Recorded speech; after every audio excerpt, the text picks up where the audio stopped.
This video will show you how to use style intelligence dashboards. We'll explore basics such as filtering, drill downs, hyperlinks, bookmarks, annotations, and brushing, and we'll look at some more advanced topics such as editing a crosstab and editing a chart. You can find dashboards in the portal both under the Dashboard tab and under the Report tab, depending on how your administrator has deployed these various assets. In our sample installation, dashboards appear under the Dashboards folder, under the Report tab, and under the Main Dashboard tab. The Main Dashboard tab at the top is intended to give you quick access to your important dashboards. The dashboards we're going to look at in the course of this video are sample dashboards that are installed with our basic default installation. You can see that these dashboards include monitoring, projection what if, analysis, and explore. If you don't happen to see these dashboards because your administrator set up your system differently, don't worry. You can still watch the video and you can try all of the techniques that we're going to discuss on your own dashboards. So let's look at some basic dashboard interactivity. And to do that, we'll use the sample Explore dashboard. So if you're following along, click on the Explore dashboard tab down at the bottom, and that will load up the Explore dashboard. This dashboard displays information about sales that were made in various states by various sales representatives in various categories and so on. So it's basically a sales or an orders dashboard. Now, the main thing that you'll be doing with dashboards, other than simply looking at the data, in terms of interactivity, is filtering the dashboards. So you want to be able to look at the data in different ways, take different slices of the data, different angles, different views, etc. So let's go ahead and see some basic ways in which we can do this. First of all, let's say that I wanted to restrict the data to a particular date range. Right now we're looking at the entire data set in this dashboard, which is about 4 years worth of data from 2010 to 2013. Let's say that I want to look specifically at the year 2012. Well, down below the top right chart, you'll notice that there's a component there that appears to be some kind of mechanism for filtering dates. In fact, this is called a range slider, which is used for two purposes, either to filter dates or to filter numerical fields. You might see it used in either of those contexts. In this case, we're filtering dates, and to do that, just grab the left handle and drag to set the start date. In this case, I'll set the start date to January of 2012, meaning that the data that's displayed in the dashboard now includes sales which are made after January 2012. You may have noticed that all of the charts updated instantly as soon as I made that selection. Likewise, I want to set the end date on this range slider to December 2012. And again, as soon as I make that selection, all of the charts update, so that now I'm looking only at a range of data that extends from January 2012 through December 2012, effectively giving me the entire year of 2012. So that is basically how I would set a start date and end date on a range slider that's filtering a date field. I can slide the entire range if I want to, simply by clicking and dragging on the body of the slider. So, for example, let's say that I want to look at not the year 2012, but the year 2011. Of course, I could do that simply by dragging the handles again, but I can also simply drag the body of the slider and slide the entire thing all the way back 1 year to select January 2011 to December 2011. So this is the basic operation of a range slider, and again, when I did that, you will have seen all of the charts automatically update to show me now data only from the year of 2011. Now let's say we want to further restrict the data displayed in the dashboard to, say, a particular set of states. Well, I can do that using the state selection list at the top right. For example, I'll set the states to New Jersey and Pennsylvania, meaning that I want to restrict the result set displayed in the dashboard to just those states. Now, when I make those selections, you'll notice that in this case, nothing has yet happened to the charts. And that's because the way the designer set up this selection list, I need to press the apply button before those selections will apply. Now, you'll notice in some cases, selection lists will update the dashboard immediately. In other cases, like this, you have to press the apply button first. And which case you're dealing with will depend on how the designer set up the dashboard. It will generally be apparent because if you make a selection and that selection gets immediately applied, then you know that you're dealing with a selection list that applies immediately. But if you're in a situation like this, where you make the selections and it seems that nothing has happened, then you're probably dealing with the selection list that requires the apply button. So I've selected NJ and PA, and I press the apply button. And now the charts do update, and now I'm looking only at data from those two states. These are sales that were made in the states of New Jersey and Pennsylvania, or rather by companies located in those states of New Jersey and Pennsylvania. And this is still only during the range of 2011. Right? So the filtering condition that we placed on the dates remains in effect, and now we've got the simultaneous effect of both of these conditions. We're looking at data from 2011 in the states of New Jersey and Pennsylvania. Now, you may have noticed that when I made that selection in the state selection list, that changes occurred also, not only in the charts, but also in the other selection lists. For example, the sales rep selection list and the category selection list. So let's take a moment to look at what those changes are, in particular with regard to the sales rep selection list. So there are 4 entries in that selection list, and you'll note that 2 of them are marked now with a gray X, Annie and Robert, and 2 of them are marked with a green rectangle, or a green square, Eric and Sue. What does that all mean? Basically, what this means, when you see the green square, this means that those values are present in the current result set. So when I made my selection of NJ and PA as the state, in that result set that is now being displayed in the dashboard, I will find sales by Eric and Sue. That's what the green box means. Those values are present in the result set.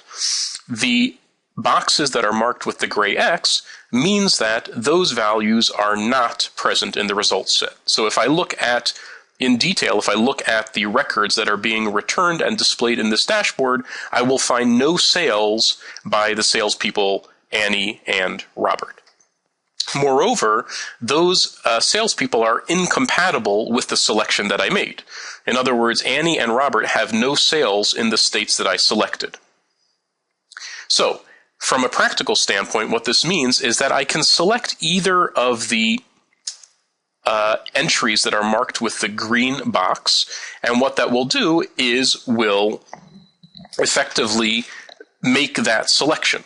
So I can, because Eric's records are present in the result set, I can explicitly select Eric, and that means that in addition to specifying NJ and PA as the states, I'm now saying that I want to see only Eric's records. So I can press the apply button in this selection list, and now what I'm looking at here in this result set that's being displayed in the dashboard are Eric's sales in the states of New Jersey and Pennsylvania during the year 2011. Okay. You'll notice now that Sue is unselected. Right? So when I explicitly selected Eric, now Sue is no longer selected. However, because that's an empty box, that means I can select that to further expand the result set. So the result set that I'm looking at, which now contains data for Eric's sales in New Jersey and Pennsylvania, I can add into that result set also Sue's sales in those states by pressing the apply button, and now I'm back to where I was a moment ago, looking at Eric's sales and Sue's sales in the states of New Jersey and Pennsylvania. Now, you'll notice that in the state selection list, there are a number of other options here. Right? So when I selected Eric and Sue, the state selection list updated. It looks different than it did before. And what I'll find in the state selection list is that there are a set of states that are marked with empty boxes, and these are states in which Eric and Sue have sales. Now, I haven't explicitly selected those states, right? We've only selected NJ and PA, which is why I'm looking only at Eric and Sue's sales in those two states. But if I wanted to, I could make these other selections, or any subset, to further expand the result set. So right now I'm looking at Eric and Sue's sales in New Jersey and Pennsylvania. If I want, I can add in Massachusetts. And now I'm looking at Eric and Sue's sales in the 3 states of Massachusetts, New Jersey, and Pennsylvania. Now, what about the other entries here, Annie and Robert? What happens if I select one of these entries? Well, as we mentioned before, these entries are not compatible with entries that we've made in the state selection list, because Annie and Robert don't have sales in New Jersey, Pennsylvania, or Massachusetts. So what this means is that there are no records that have either Annie or Robert together with any of those states. So the way this works is when you make a selection of an incompatible entry, that is an entry that's marked with a gray box, what this will do is undo your other selections, because they can't exist simultaneously. For example, a selection of Annie cannot exist simultaneously with a selection of NJ as the state, so something has to give, and when I select Annie, what will happen is that my most recent selection will be honored, and my previous selection will be undone. So I'm going to select Annie, press apply, and you'll note that the selections that I made in the state selection list are erased, and only my most recent selection is honored. Okay, and that is true as well for the range slider, which you can see has now been reset to the full range. So what we've seen so far is that there are several different symbols that appear in these selection lists, and you actually get a lot of information simply by looking at these symbols. Right? So the symbols will tell you what values are present in the current result set. So let's just run through the list of symbols that we've seen so far. We have seen, of course, the empty box means that you can make that selection to enlarge the result set by adding in entries with that value. We have seen the green box, which means that you, likewise, you can make a selection of those entries, and what that will do is further restrict the result set. So right now I'm looking at sales representatives data for Annie, Eric, and Sue in all of the states, but I can further restrict the result set by selecting particular states and pressing apply. Okay, so when you make a selection of a green box, that means that you're further restricting the result set. So we've seen the empty box, we've seen the green box. The green check mark, of course, means that you have explicitly made that selection and those values are present in the result set. And in some cases, you may see also, let me reset these selection lists. And let's say if I select simply Eric as the salesperson, you may see also a label that says plus others. This is simply a convenient way to combine together all of the other incompatible entries. You can simply expand that by pressing the plus symbol, and what you'll see is just a list of incompatible entries. So when you see the plus other symbol, that's just a shorthand way of displaying these other incompatible entries, and we know already that when you select one of these incompatible entries, it will undo the selection that you've made in another selection list. So for example, the selection that I made for Eric in the sales rep selection list is incompatible with the states that are marked with the gray X, for example, Arizona. That means if I select Arizona and press apply, that will erase or undo the selection that I made for Eric previously, and now Eric is shown as being incompatible with the state of Arizona.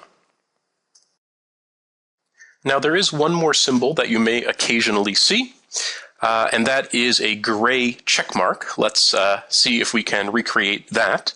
Let's say that I select from the state sales representative selection list just Eric and Robert.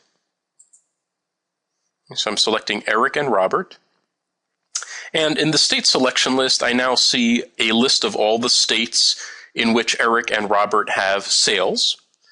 But now let's say that I explicitly select the state of New Jersey. Right. Now, we know from a few moments ago that Robert does not have any sales in the state of New Jersey. Right? And so, therefore, the state of New Jersey appears in this list with a green box next to it because I've selected Eric. So it's Eric's sales that are bringing New Jersey into this list here, not Robert's sales. So if I select Eric and Robert and then choose the state of New Jersey and press apply, what I will see is a gray check mark next to the entry for Robert. And what that means is that I have explicitly selected Robert from the sales rep list, but because of a subsequent selection, those records are no longer in the result set. So in other words, I had selected Robert, but then I selected explicitly the state of New Jersey, and Robert has no sales in that state, so Robert's entry is now shown with a gray check mark, meaning it was selected, but those values do not appear. So altogether, there are 5 different symbols. Again, the green check mark, which means you selected the value and those values are present in the result set. The empty box, which means you have not selected that value, but you can select the value to expand the result set with those values. The green box means that those values are present currently in the result set, and you can select one of those values to restrict the result set, one or more of those values to restrict the result set to those selected values. And the gray check mark, which means you selected the value, but that value is no longer present in the result set because of some subsequent selections you made. And finally, the gray X, which means that that value is not present in the result set, and in fact that value is not compatible with other selections that you've made, meaning that if you choose to select that value, it will reset other selections that you have made previously. These selection components, these selection lists that we've seen, the range slider, as well as some other selection components which do not appear in this dashboard, but which you will encounter in other dashboards, these all provide the main avenue for interacting with your dashboard, for analyzing your data, for changing views, for filtering, and so on. However, there are other components as well that allow you to change the appearance of the dashboard, and this dashboard does feature a few of these. On the left, you can see that there are a couple of menus here, a view by menu and a group by menu, and down at the bottom right, there's a set of buttons that allow you to change the aggregation. These elements, both the menus and the buttons at the bottom, are called input components. And unlike the selection elements that we've seen, these are not filtering components, but rather they allow you to modify various properties of the dashboard. For example, the group by menu allows you to change the field that is the target of the color coding on the charts. So for example, if I change the group by to, let's say, sales rep, then you'll notice that the chart updates, and now the color is being used to designate the different salespeople. Currently, in the result set, there only is one salesperson because of the most recent selection that we made. We selected Eric. However, if I add in another salesperson, such as Sue, then you'll notice that this chart now breaks out the data according to the different salespeople using color. So this is a common use for this type of input element. The other input element here controls the x-axis. So if instead of seeing the category listed on the horizontal x-axis of the chart, if we prefer to see the state, we can switch that. And now we'll see the state listed on the x-axis. Right now we're only looking at the state of New Jersey, again because of our previous selection, but I can certainly add in some other states to make this a bit more interesting. And then we'll see those states on the horizontal axis. So again, these input components provide a way to change various properties of a dashboard. In this case, these are properties of a chart, but they might also be properties of a crosstab table, or even hiding and showing different elements, and so on. Similarly, the buttons at the bottom right, the aggregate radio buttons, allow you to change the aggregation, whether the values being displayed are the original sales numbers or the returned totals.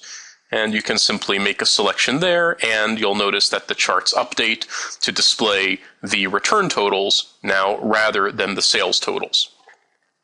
So taken together, the input components that we've just looked at, plus the selection components, give you very extensive control over the data that is displayed in the dashboard and the manner in which it is displayed. Beyond this, you might find that certain dashboards take advantage of a tabbed interface, such as the one that we see here. If you look at the top, you'll notice that there are two tabs here, Sales Explorer and Sales Analysis. Because a dashboard typically fits on a single screen, often it contains more charts that then can fit nicely in that area, and so the designer might choose to put those various components into a tabbed interface. And as far as using this interface, it's very simple. Just click on the tab that you want to see, and then that tab will load up. In this case, we can see that the Sales Analysis tab has another set of charts that provide information about these sales and another input component at the bottom. Let's return to the Sales Explorer tab of the Explore dashboard, and you can do that just by clicking on the Sales Explorer tab at the top. And let's reset this dashboard to its original state. We've made a bunch of selections and we've changed some of the chart properties. Let's start over again, as it were. You can do that by selecting the Home option from the Bookmark button. At the top right, you'll see the Bookmark button. Just press that button and then select the Home option, and that will reset the entire dashboard to its original state as it was when you first opened it. Now, one thing you might want to do, typically, is save your current selections. In other words, you've made a set of filtering choices, perhaps set various properties of the dashboard, and now you'd like to save that so that at a later time you can return and resume using the dashboard with those settings. That is the purpose of a bookmark, which you can set from the Bookmark button that we just used to reset the dashboard to its home position. You can use the same button to create your own bookmarks. So let's see how we would do this. First, let's make a couple of settings. For example, I will just select NJ and PA as the states in the state selection list. Okay, so now we've made a setting, and perhaps I'll also change the group by option here again to sales rep. So I've changed a property of the chart, and I've made a selection choice in the state selection list. Now, what I would like to do is I'd like to save those changes so that at some later time I can return and resume using the dashboard with those same settings. So what I'll do is press the Bookmark button, and then choose the option that says Save as New Bookmark. So select Save as New Bookmark, and you'll see a dialog box which prompts you to enter a name for the bookmark, and we can name this one something suggestive such as NJ and PA. Since those are the selections that we made, by using this name, I'll know later on when I look at the name of the bookmark what that bookmark represents. You have the option here to keep this bookmark as private only for yourself, so that you are the only one who sees this bookmark in the list of bookmarks, or you can set the bookmark to be shared either with all users in your system or with users who share your same group. And there's an option to mark it as read-only, or to deselect that and have it be writable by other users. If you mark the bookmark as read-only, that means that no other user can change that bookmark. If you make it writable, then other users will be able to overwrite that bookmark. In this case, let's keep the bookmark private, which means that only I will be able to see this particular bookmark. Okay, press OK, and that creates a bookmark that saves the current state of this dashboard. Now, it's important to note that the bookmark saves the settings of the dashboard, not the data of the dashboard. The data of the dashboard is retrieved from your database, and the data will change. So, in other words, you may come in to the office on Monday and load up this dashboard, and you may see a particular set of data, and you may come in a few days later, and even with the same bookmark in effect, you may see different data. If new data has been added to the database, and if the dashboard is retrieving new data, then the data will change, but the settings will be saved with the bookmark. So let's verify that that's the case. Now that I've saved this bookmark, I'll reset the dashboard to the home setting, which again is its initial state. Okay. And now if I want to retrieve the bookmark settings that we just created, press the bookmark button and select the bookmark that we made, NJ and PA, and you'll notice that the state selections are reapplied and the group by setting is reapplied, and that basically returns us to the very same settings that we had when we saved the bookmark. If you want to modify a bookmark that you've created, for example, for this bookmark, if you want to add in a filter that restricts the dates to a range of dates from 2011, then what you can do is simply make the additional selections that you want. So now I've added in a date filter, a date selection. I still have NJ and PA selected, so now I'm looking at data from 2011 in the states of NJ and PA, and then go to the bookmark button and select Save Current Bookmark. And what this will do is it will save those settings under the current bookmark, which happens to still be the one that we created not too long ago, NJ and PA. Click Save Current Bookmark, and now that NJ and PA bookmark includes also the date filter that restricts the dates to 2011.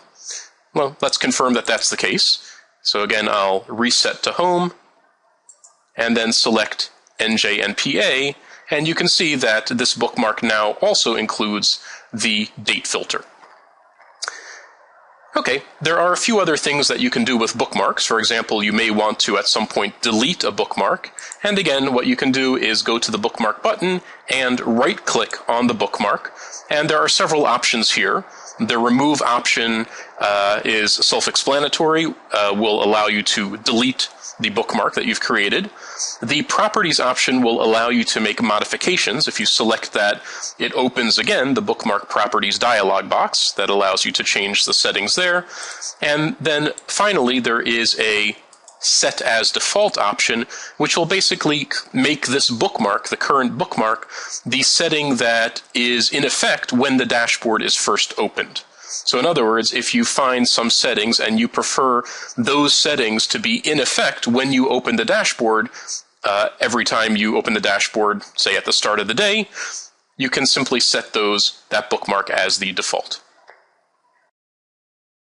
In certain cases, you may want to also add annotations to your bookmarks. So for example, let's say that you've saved a particular bookmark and you want to add notes to various components or to the dashboard as a whole.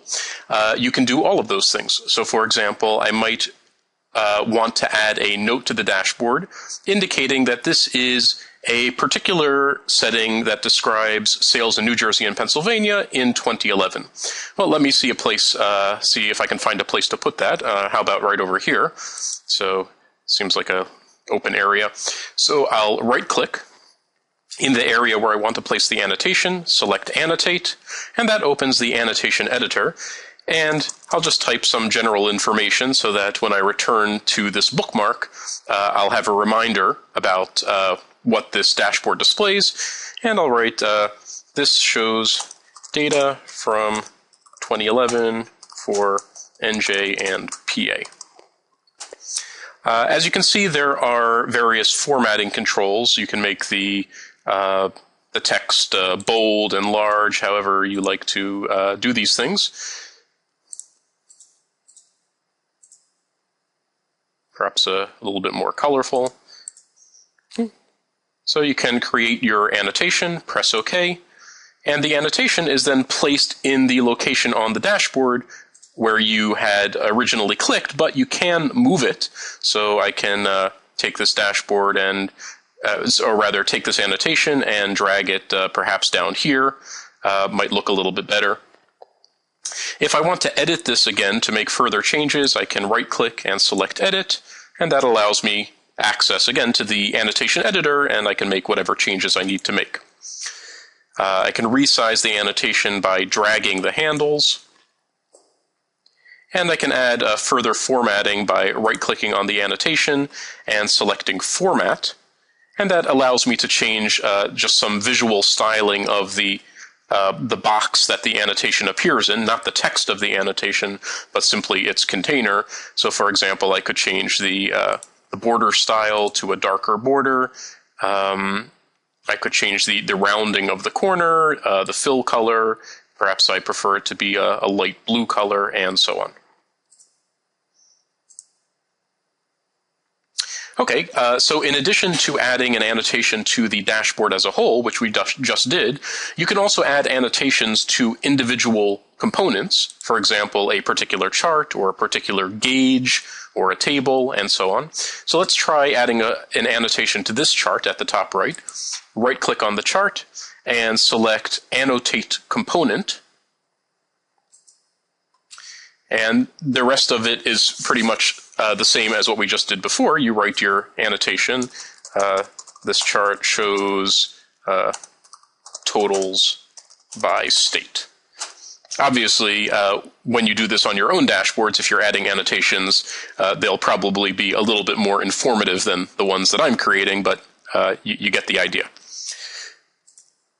Okay. And so when you create an annotation on a component, the annotation appears with an arrow that connects to the point at which you placed it. You can move the arrow, the call-out arrow, and you can, of course, move the annotation as well. And as we illustrated before, you can change the formatting of the annotation by selecting Format and, again, choose the style, the border, the color, and so on. And you can also change the style of the call-out arrow. Those are the controls down here.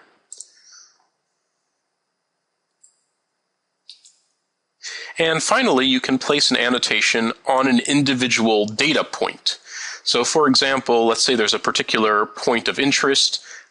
Doesn't need to literally be a point as in a point chart, could also be a bar in a bar chart, but the idea is that you want to add an annotation to a particular piece of data or a particular group on a chart or in a table and so on. So the procedure is again the same. You select the data that you want to add the annotation to. Let's do it on this chart up at the top. So this is Sue's data.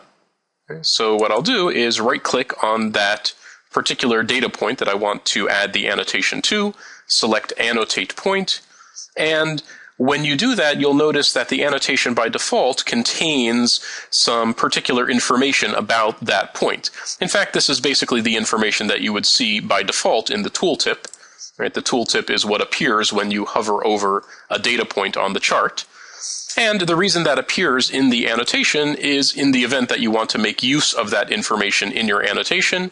And, you can certainly do that, but I'll just modify this so that it says data, or rather hardware sales by Sue.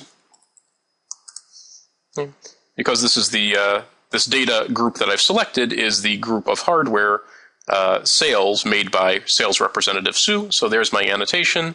Again, I can change the formatting if I wish, but I'll just leave as is. And that places the annotation on the chart. If I desire, of course, I can format the box that the annotation appears in, as we did with the other annotations. Again, by selecting Format.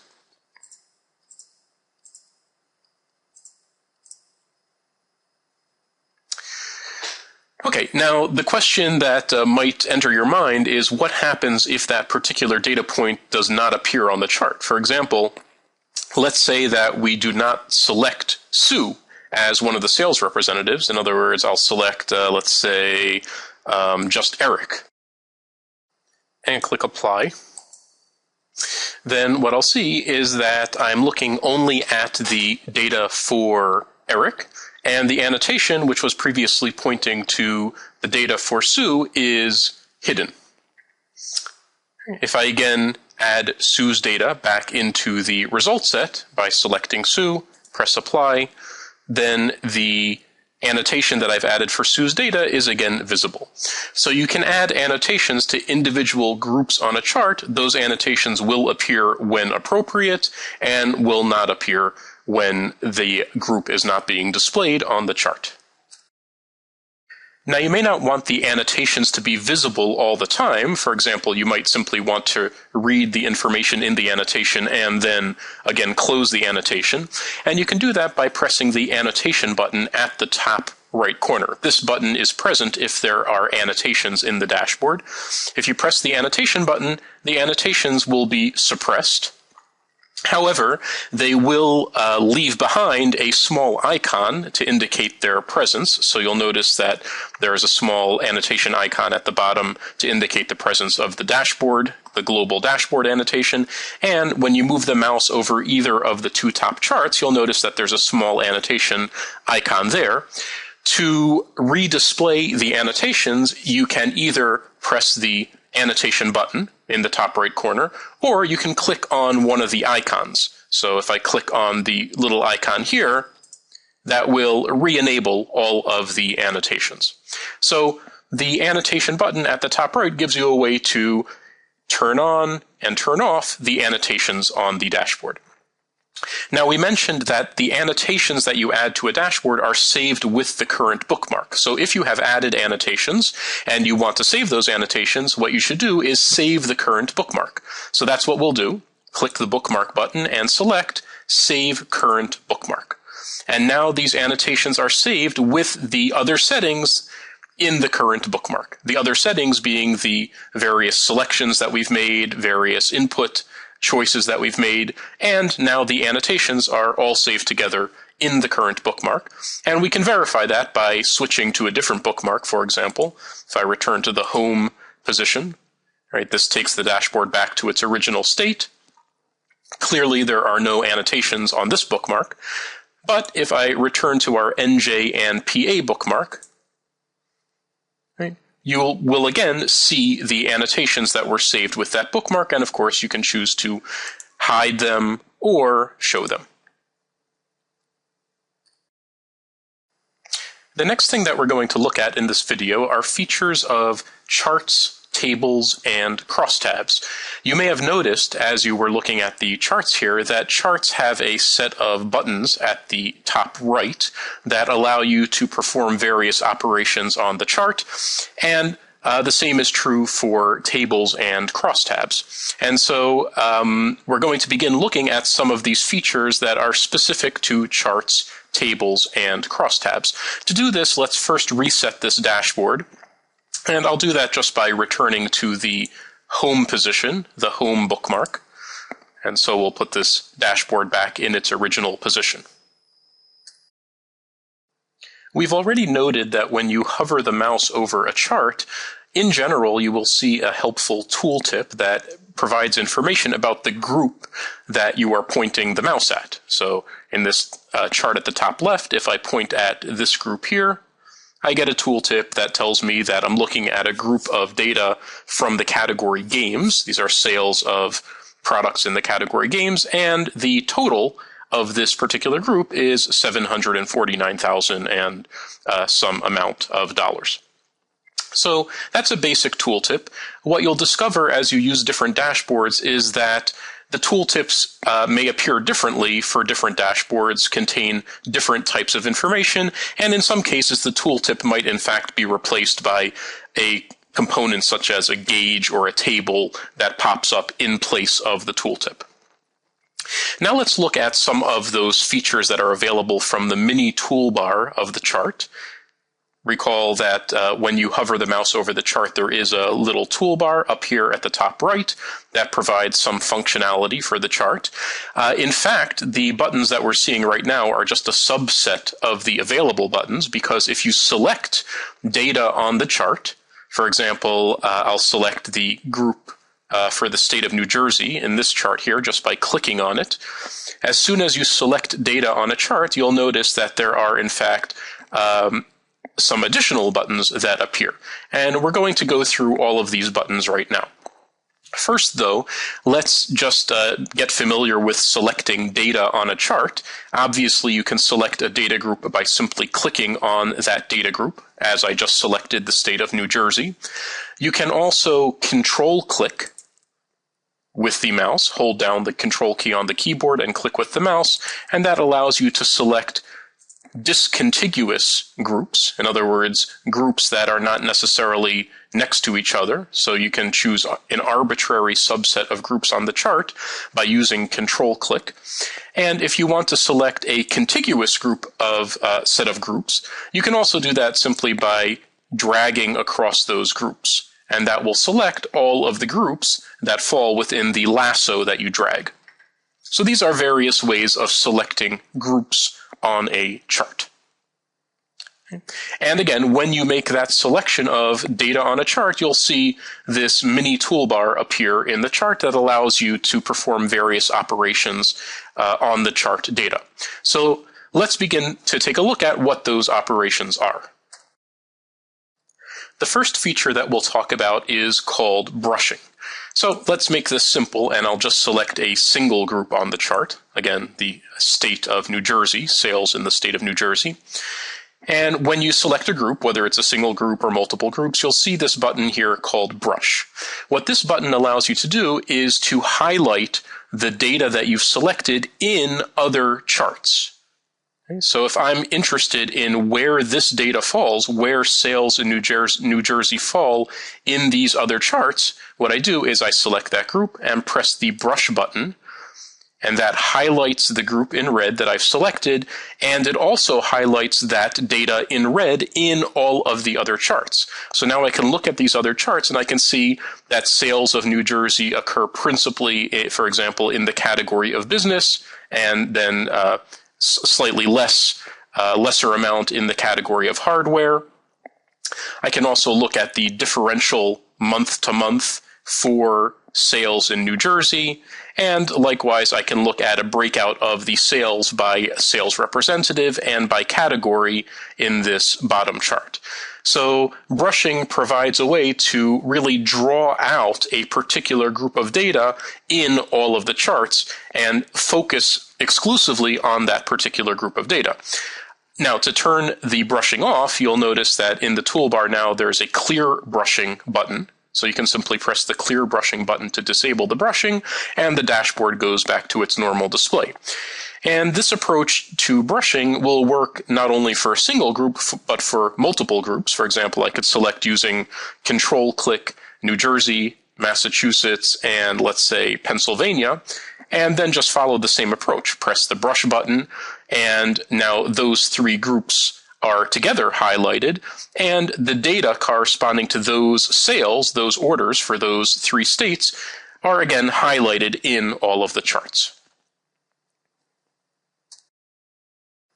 Let's turn off the brushing, again by pressing the clear brushing button in the top right chart.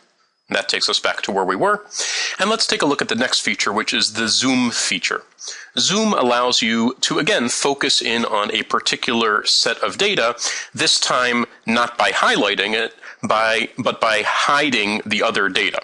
So, for example, if I want to zoom into the selected groups that I already have selected here, MA, NJ, and PA, I can simply press the zoom button in this chart, and the chart will be regenerated, this time displaying only the selected groups. We can do this in any of the charts. If you want to clear the zoom on a chart, press the clear zoom button again in the toolbar at the top. So we'll clear this zoom, and we can try this on one of the other charts as well. For example, in the chart at the bottom, I might choose to display only a particular set of dates. And so what I can do is drag across some of the data here.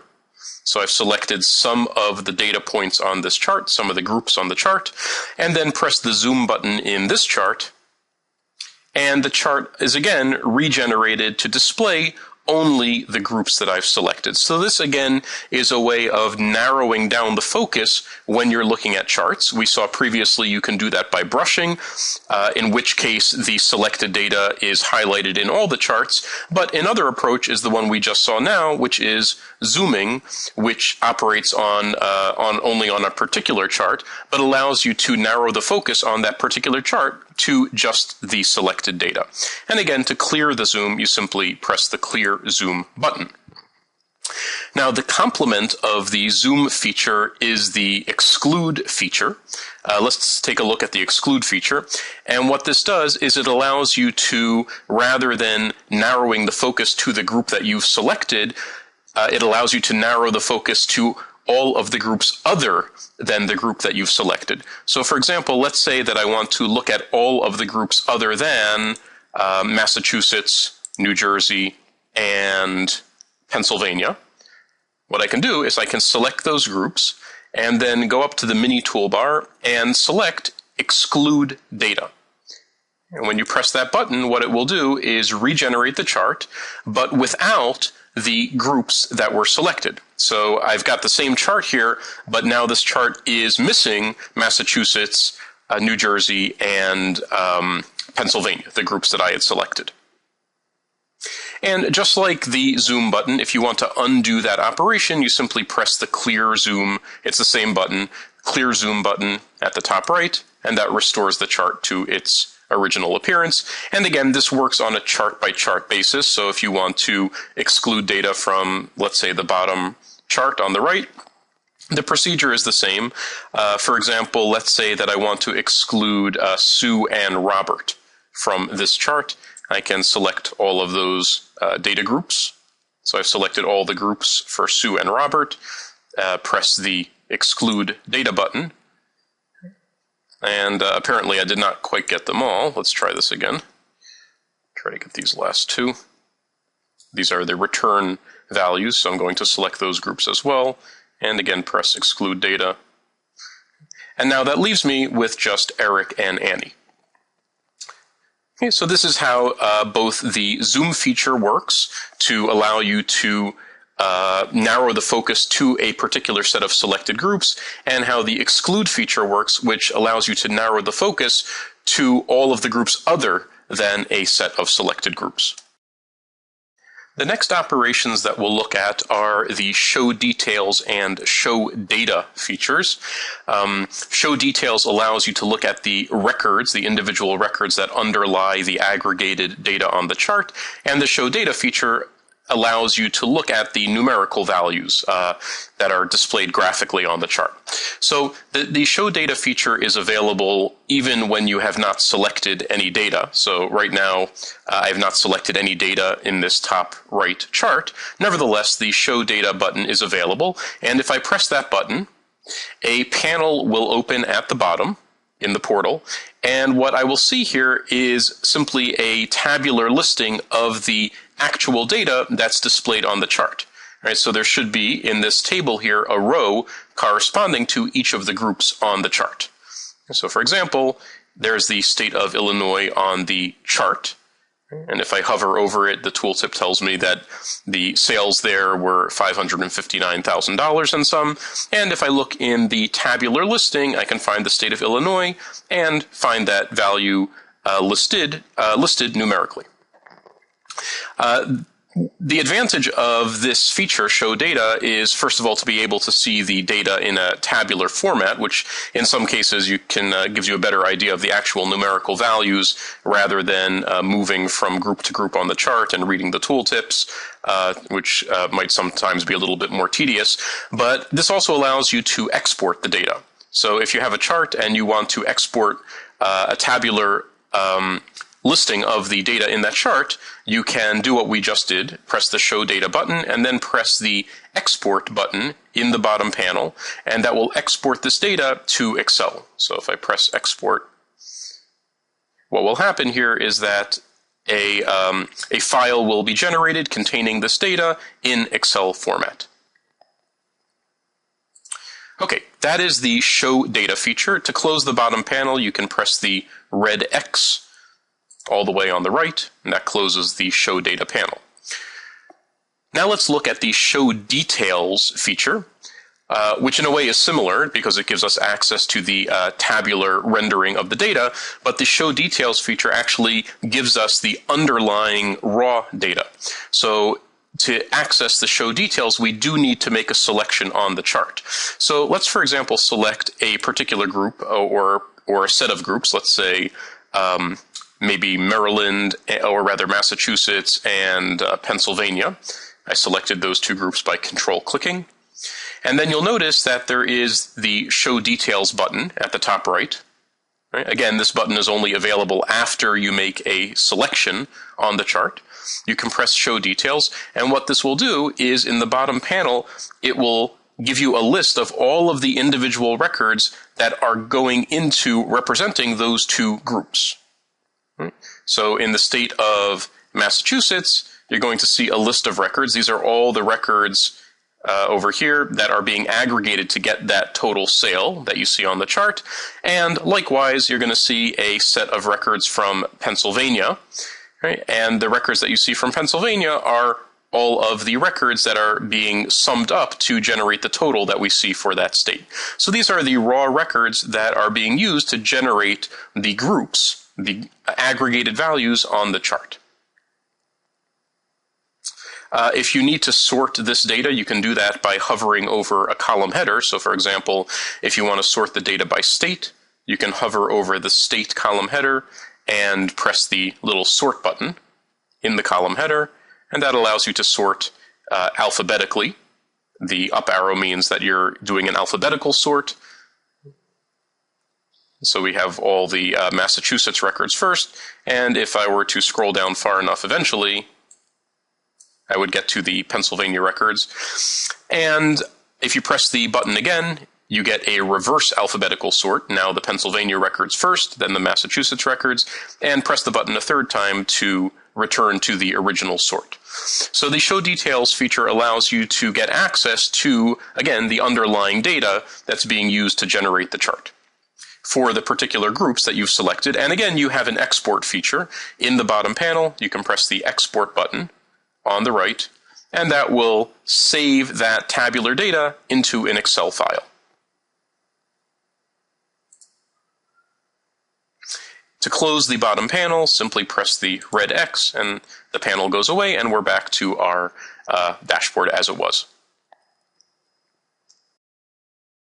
There are a variety of other modifications that you can make to charts by using the right-click context menu.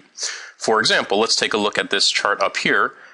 We can make a modification such as hiding a title or changing the formatting of the axis labels, changing colors, and so on.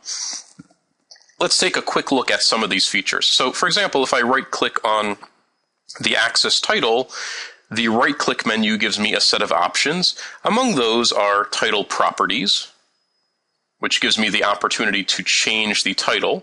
So, for example, if I want this title to say total sales, I can simply change the title. I could change the rotation of the title, in other words, its orientation, if I want to. In this case, I will not, but simply change the title itself. So I've changed the title to total sales. If I want to, I could hide the title entirely, again, by right-clicking the title and selecting Hide Title. Right? And that hides the title. To get the title back, I would simply click on the chart, right-click on the chart, and there's an option called Show All Titles that will retrieve titles for all of the axes, and then again I could choose to hide whichever ones I don't want to display. Other features that you'll find from the right-click menu include formatting. For example, here we have a y-axis, and this y-axis has a particular numerical format. It's represented in terms of millions. That's something that I might choose to change, and so what you can do is right-click on the axis and select, for example, Format. And the Format dialog box gives you a variety of options to choose from, both in terms of the way the values are represented and in terms of the fonts that are used and the colors. We'll come to that in just a moment, but let's say that we wanted to represent these numbers essentially in their raw form without representing them as millions. I can choose to turn off the format here, set the format to none, and then press OK. And now these numbers will be represented in their raw form, in other words, at their full length, right, without the special formatting. If I want to change the color, again, the approach is the same. Right-click on the axis, select Format, and this time to change the color, I'll go to the Color tab, and I can change the text color to perhaps red. And now the axis values are in red color. So the idea carries through pretty much throughout the chart. You can right-click and change properties of different parts of the chart, and certainly try this at your leisure. Try clicking different areas, and you'll find that the different options from the right-click menu will open different dialog boxes that give you different properties that you can set for the lines. That includes setting grid lines, various divisions that you can represent on the chart: quadrant, grid, diagonal line. Trend lines are curve fits, and so on. Another feature that's available is the ability to draw target lines on a chart. In fact, the chart that you see here already has one target line on it. This apparently is the average that we're seeing here, a line drawn through the average of all of the groups. You can add your own target lines, and they're not restricted simply to the average. You could mark off the min or the max, a standard deviation, percentiles, and so on. So let's see how you would create a new target line. To do that, and you can do this on any chart, I'm simply using the top right chart here because it's probably the easiest to see the target lines on. To do this, you simply right-click on the chart and select Properties. That opens up the Chart Properties dialog box. And other than this one property here that allows you to set a glossy effect, kind of a 3D effect on the chart, really the main thing that you would do in this dialog box is set target lines. So you can see that there is, as I mentioned already, an existing target line in place that was put there by the original designer of the chart. However, we can go ahead and add our own, and let's see what the options are for doing that. So press the Add button, and what you'll notice then is that there are a few different options, a few different tabs at the top. There's a Line tab, a Band tab, and Statistics tab. So let's do an example of adding a line, another target line. We'll add a line at the maximum, say. And so what we would do is, first of all, from the Field menu, select the field on which we want to add the target line. In this case, the sum total is the total measure. And then what we can do is we can either enter a literal value. So, for example, if I wanted to place a target line literally at, let's say, 3 million, then I could simply enter 3 million, right? And that would put a target line at whatever value I enter here. But in this case, I don't want to type in a literal value here. What I want to do is simply indicate that I want the target line placed at the maximum value on the chart. So instead of typing a value, what I'll do is find the operator that I want, in this case maximum, and select that. And this will instruct the target line to be placed at the maximum value of the total measure on the chart. The label is simply the text that will be placed on the line. So to keep it simple, we could simply select here target value, right? So that will just be the value of the maximum. That generally is the most logical thing to put on a target line. As we'll see in a little while, there are other options for labeling. And then lastly, just some aesthetic considerations, the line style. You could choose whether it's a dashed line or dotted line and so on. And there's an option for fill above and fill below. So in this case, let's set a fill above. This is the basically a color to fill the region above the target line that we're placing. And so I'll choose a light blue color. The line color itself, I'll set as a dark blue. Okay, so once you've made your settings for where to place the line, press OK. And now we have this new target line that we've added here. It does not replace the old one. Right? If we want to get rid of the old one, then we would have to delete the old one. But I'll leave the old one in place, and we've got this new one that will place a line at the maximum. So press OK. And there is our target line with the line style that we specified, with the fill above that we specified, and the label, which is the value of the maximum. Okay, let's do something a bit more elaborate, and for this next demonstration, we'll move to the bottom left chart, which again has a target line already in place. In this case, we're going to delete that existing target line, and we'll create our own target line. In this case, we'll create a target band. Okay, so the procedure is the same. Right-click on the chart and select Properties. And so there is the existing target line. This time we're going to delete the existing target line. So press the Delete button. That removes the existing target line. And then press the Add button, and we'll add our own.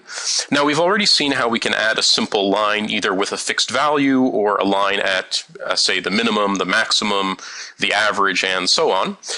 So let's try something different and look at the band option. The band option lets us create a colored band between two different values. Most of this is the same as what we've seen before, so let's go through it. So what we do is, first of all, select the field on which you want to add the lines. In this case, it appears that there are two choices here. Month are the values on the x-axis, and change from previous are the values on the y-axis. So I'd like the bands to go on the y-axis. So for the field, I'll select change from previous. That is what the chart displays. This particular chart is set up so that each of the values on the chart is the essentially the dollar amount of the differential from the previous month. Right? So that's why this field is called change from previous. Okay, so that's the field to which we want to add the target lines. And then again, we can place target lines, a bottom target line at either a literal fixed value and a top target line at a literal fixed value, or again, we can choose to compute these automatically, and that's what we'll do in this case. So for the from value, I'm going to select the minimum. In other words, I want to put a target line or the bottom of the target band at the minimum value. And for the from label, here again, I can choose simply to display the target value, which is what we'll do for now, but in a moment we'll come back and make another change. So for now, we're putting a band, the bottom of the band at the minimum on the chart, and the band will be labeled with that value. And then for the top of the band, we'll set the maximum. So the target line that will provide the top of the band that we're setting up is going to be at the maximum value, and the label again will be the target value there. And we can again set the line style. Feel free to choose your own line style. The line color, again, I'll set to a dark blue. And then there are three options here: fill band, fill above, fill below. The fill band option is the fill color used between the minimum and the maximum, in this case, between the from and the to value. Again, these need not be minimum and maximum. It could be minimum and average, could be average and maximum, or any of the other options there. But in this case, it's the minimum to the maximum, so the fill band will fill that region between those two values. And then for fill above, this is going to be the value above the maximum. I'll just set both of these to a yellow color. So above the maximum and below the minimum, we'll have a yellow color, and in the band itself, between the maximum and the minimum, a blue color. Press OK. And there is the band that we've now created. Press OK again. And what you'll see on the chart is that we've now created a band, which is effectively two target lines with a fill in between, and the colors that we specified below and above. The labels, you can see, give us the values of those lines. So the maximum value is 437,000 and some, and the minimum value is negative 368,000 and some. Again, the reason we have a negative value here is because these are differentials. So if a given month is less than the previous month, then we get a negative value for the differential. Okay, well, those are fairly basic labels that we've created. Let's take a look at making a little bit more custom type of label. So I'm going to return to the target band definition screen. So again, right-click on the chart, select Properties. There's our band that we created, our target band, and I'm going to edit this. So press the Edit button. And I want to change the label to perhaps be a little bit more informative. Perhaps I would like it to say something like minimum value is, and then to have the target value. So to create that kind of custom label, you can see that there are some other options here, but none of them is the option that I just mentioned. Right? You can have it state the target formula, which it would, in this case, would be minimum, or the field name, which in this case would be sum total. But what I want this label to say is minimum is, and then the value of the minimum. So to do that, I'm going to create a custom label by pressing the Edit button, this little pencil button to the right. And that opens this little editor here where I can enter my own text. So the text that I want to create in this case should say something like minimum is, right? So minimum is, and then the value. And you'll notice that we can actually get that value. I don't have to read it off the chart myself. It will be given to me automatically if I insert one of these codes. So the target value, the actual value of the minimum, is given to me if I insert a 0 in curly braces into what I'm typing here. And so something like this will, when it's placed on the chart, will say minimum is, and then the 0 in curly braces will be replaced by the actual minimum value. That's actually, I should be pointing at this value down here. Okay, now in fact, I don't even really need to write the word minimum, because in fact I can get that also automatically. That's the target formula, and I can get that simply by inserting a 1 in curly braces. So if I want to do this all automatically, what I can write here for my custom label is 1 in curly braces, which gives me the target formula, in other words, the text minimum, is, and then 0 in curly braces gives me the actual value. So this is how you can construct a custom label. Press the Apply button, right, and there's our custom label. And let's go ahead and test it out, and then we'll come back and do the maximum also. To test it out, simply press OK again, and you can see that the label is now changed. So there's the target formula. It's actually abbreviated min, is, and then the value. If I wanted to spell out the word minimum, then I could, as I indicated before, I could type in that word literally. If I simply ask it to automatically substitute the target formula, then it will be substituted as min. Let's go ahead and modify the maximum label the same way. So again, right-click and select Properties. Select Edit to edit the band, and we'll just create the same label for the maximum. Again, just 1 in curly braces is 0 in curly braces. In other words, the target formula, which will be max, is, and then whatever that max value is. Okay, press apply,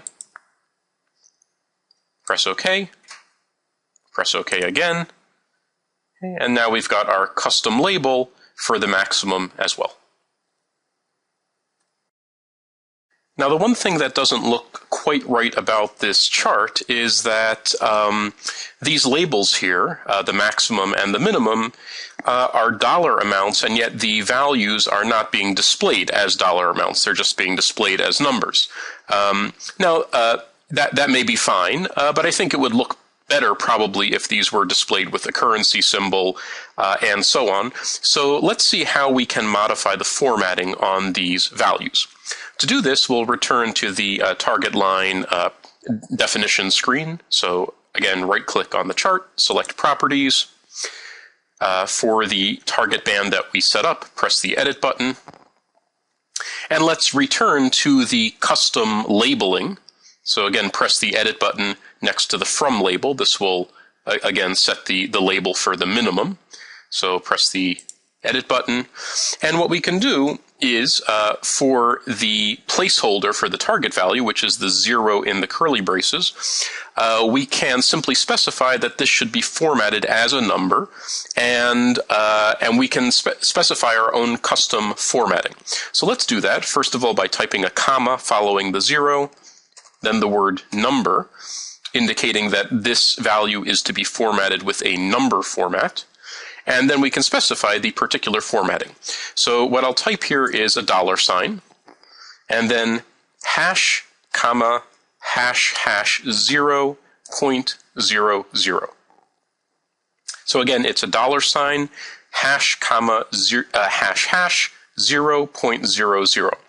Now, we're not going to go into any detail on how these particular symbols work to construct a format, but basically each of these symbols is essentially a mask or a placeholder for a digit, and the format that I've specified basically indicates that this number should have a $sign in front of it, and then it should have a comma every 3 digits, and it should have a decimal point and 2 digits to the right of the decimal point. For further information about how these formats are constructed, please feel free to check out the documentation, which has more detail. So anyway, we've just updated the label here so that it will now read, for example, minimum is, and then the value formatted exactly as we specified here. Okay, so in fact, rather than typing this again for the maximum, I'm just going to copy this format, this entire label, press apply. So now we've got our minimum. All right, there's the label for the minimum, and I'm just going to paste that very same format, that very same label, into the label for the maximum. Okay, so now I've adjusted the labels for both the minimum and the maximum to have a dollar or currency format. Press OK again, and you can see that the labels now look a little bit better. At least they'll be more meaningful to the person who's looking at the chart, and it'll be apparent that these are dollar amounts. Finally, let's take a look at some of the statistical type lines that we can place on a chart. And to do that, we'll go up to the top chart again. We'll remove the existing target lines here, and instead let's place some statistical lines such as percentiles or quartiles. So right-click on the chart, select Properties. We'll remove the existing target lines simply by deleting those, and we'll go ahead and add another set of target lines, in this case using the Statistics option. So click the Statistics tab at the top. Select again the field to which you want to add the target lines. In this case, the total field is the only one available. And there are a few different options you have. These are described in detail in the documentation. We're not going to go through all of them now, but let's just pick one. Let's say perhaps percentiles. So I'll select the percentiles option, and this will place lines at the percentiles that I specify. So select that. And then for all these options, the next thing that you do is you press the edit button because these are configurable options. So right now, by default, it's set to give us just the 50th percentile, which is the median. In this case, we'll make it a little bit more elaborate by adding a couple of other percentiles. So press the edit button, and in addition to having the median or the 50th percentile, we'll add the 25th percentile. That's the value below which 25% of the data fall. The 50th percentile, the median, is the value below which 50% of the data fall, and we'll add also the 75th percentile, which is the value below which 75% of the data fall. Okay, so we've added additional percentiles here. Press OK. As far as the labeling goes, we have the same options that we had before. We can specify that the label should include the target value, the target formula, which is basically the percentile, right? So 25th percentile, 50th percentile, etc., or the field name. And again, we can, if we want to, we can customize the label using our own text and drawing on any of those values. In this case, I'm going to leave the label as it is, just displaying the actual value of that percentile. The line style, again, we can modify to suit our own taste. In this case, we have a fill above and fill below option. So the fill above is the fill above the highest percentile. Fill below is the fill below the lowest percentile. And the bands, of which there might be more than one, are the regions between the percentiles. So what we have is basically two regions. We've got a region from the 25th percentile to the 50th percentile, and then a region from the 50th percentile to the 75th percentile. So I'm going to specify two colors here. For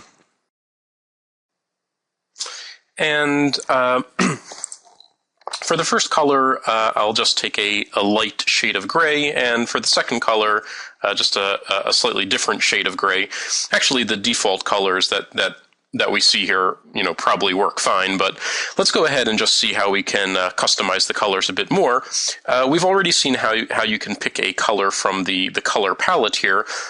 If the color that you want is not here, then you can either specify that color using a hexadecimal representation, or you can click the color wheel at the top right, and that opens the big color picker, which then allows you to pick a color by clicking in the color square, or by entering hue, saturation, and brightness, or red, green, blue values.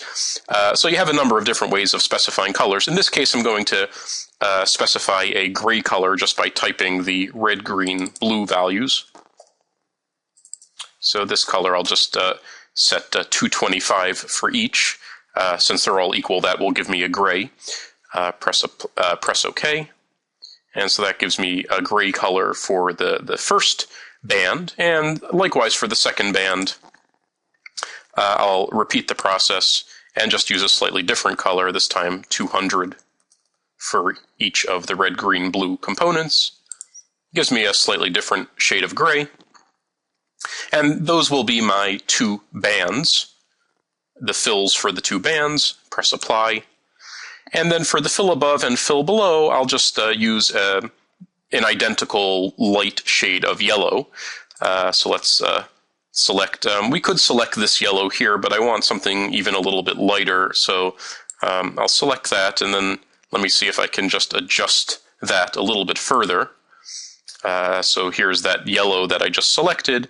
And what I'll do is just bump up the blue component a little bit, so that this yellow is a little bit closer to white than it was before.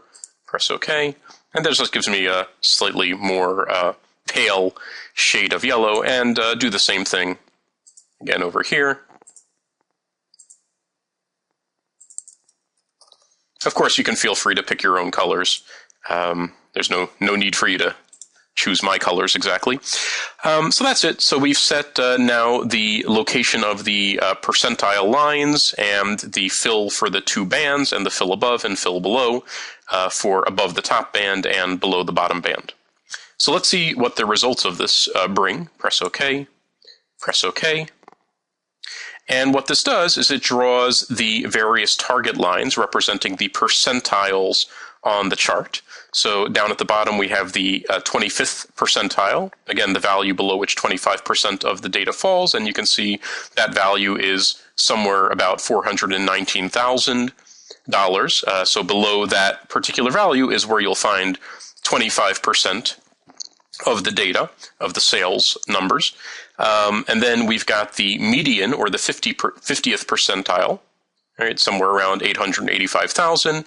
And then the 75th percentile, the value below which 75% of the data falls, is somewhere up around 2,200,000. And you can also see that the band colors are what we've set, the two shades of gray for the inner band regions, and the fill above and the fill below have the yellow shading that we specified. Now, if you're concerned, as I might be, that the user of the chart might not know exactly what these numbers are referring to, you can, of course, customize the labeling to be a little bit more explicit. And so let's wrap up this example just by making the labels a little bit clearer. So again, I'll return to the chart properties, edit the target line, and instead of simply displaying the target value for the label, I'll modify this label slightly, press the edit button, and what we can do is similar to what we did before. We can add to the label the target formula, which in this case is the name of the percentile corresponding to the particular line. So I'll type here 1 and then a colon. So the 1 in curly braces gives me the target formula, again the name of the percentile for the particular line. The 0 in curly braces, of course, gives me the actual value, and I'll format that as a currency as we've done before by typing number, comma, and the word number, indicating that this is going to be a number format, and then typing the explicit format the same as we did earlier. $, hash, comma, hash, hash, 0.00. Right, so once you've got that custom label in there, press apply. And so there it is. Press OK. Press OK. And you can see that all of the labels now adapt to provide not only the actual value of that target line, but also the formula. In other words, which percentile is it? The 75th percentile, 50th percentile, or 25th percentile? Okay, so that's a basic tour of some of the target line features, and we illustrated how you can place a simple target line such as the maximum, the minimum, the average, how you can create a target band, which is basically a set of target lines with a region in between, as we did down here at the bottom left, and we also saw how you can create statistical target lines, which basically designate on the chart such statistical measures as percentiles, quartiles, standard deviations, confidence intervals, and so on. We've already seen how you can make significant changes to charts, as we've done here, by using the various right-click menu options. For example, changing the axis properties, displaying titles, changing formats, setting target lines, as we've done. All of these are available from the right-click context menu. You can make, in fact, even more sweeping changes to charts by using the chart editor. To see this, let's try modifying this chart at the bottom left here, what we were calling the differential chart. And what I'd like to do here is actually change this chart to display some different information. To do that, I'll press the Edit button at the top right corner of the chart. And by pressing the Edit button, what that will do is open the chart editor in the left panel here. And the chart editor will allow us to make very substantial changes to the chart, including the fields that are plotted on the horizontal axis and the x-axis, and color coding and shape coding, and all of these other kinds of changes that really define the overall design of the chart. In fact, this chart editor that we have here in the left panel is the very same chart editor that the original designer of this chart used when they set up the chart. So we have all of the tools here that were available to the original designer of the chart. Now, it's important to note that the Edit button at the top right corner of the chart is not available for all charts because the original designer makes the decision as to whether a chart should be editable by the end user or not editable. So the charts that we have in this dashboard are in fact editable. That means that they have the edit button here at the top right corner, but you may find that when you're working with your own dashboards, charts, some charts, or perhaps even all of the charts on the dashboard may not be editable, meaning that they do not have the edit button there. So what I'd like to do now is make some substantial changes to this chart. First of all, rather than having on the x-axis a breakout by month, I'd like to change this to a grouping by quarter. And then what I'd like to display is basically quarter by quarter. I want to see the total dollar amounts quarter by quarter and the quantity purchased quarter by quarter. And I also want to see for each of those quarters the top 5 products. All right, so the top 5 products by total dollar amount, I'd like to see those totals for the top 5 products and the quantity purchased of the top 5 products. So those are some substantial changes that we're going to make to this chart, and we can do that all using the chart editor here. So let's begin. First of all, let's change the date grouping to quarter grouping rather than month grouping. And I can do that by coming here to the order date field, which is currently on the x-axis. You'll notice that in the top panel, there's a list of all the fields that are available. One of those fields is the order date field, and that's the field that's currently set to be associated with the horizontal axis, the x-axis. So if I want to change a property of that field, I click the Edit Dimension button, which is the little calculator-like button to the right. And instead of setting the grouping level to month for the dates, I can simply set the grouping level to quarter. And then the dates will be grouped by quarter. So you'll notice that although it's still, the x-axis values still show months, the grouping is actually by quarter. You'll notice that the months now seem to skip a few months, January, April, July, because these are the first months of the respective quarters.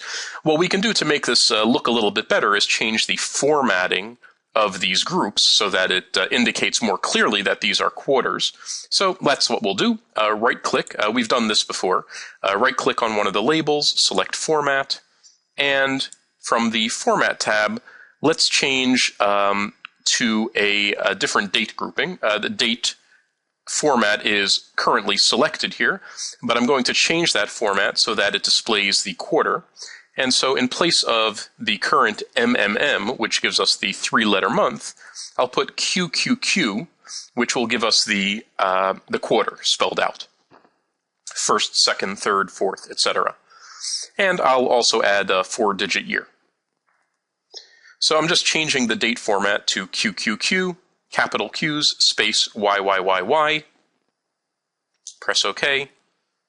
And now the labels on the x-axis are changed to give me the respective quarters. So now the format is in sync with the actual grouping level for the date field. Okay, the next thing I'd like to do is I'd like to change the representation of the measures on the chart. Currently, we do have the total field already on the chart, but as we noted before, the totals are displayed as differentials, in other words, the change from the previous group. And what I want to do now is I'd like to just display those totals as the raw values. So for each quarter, I simply want the total dollar sales for that quarter. So to make a change to the measure like that, what you do is you press the Edit Measure button next to the measure. So next to the total field on the y-axis, press Edit Measure. And in the Calculate area here, you can see that the calculation method is currently set to change from previous.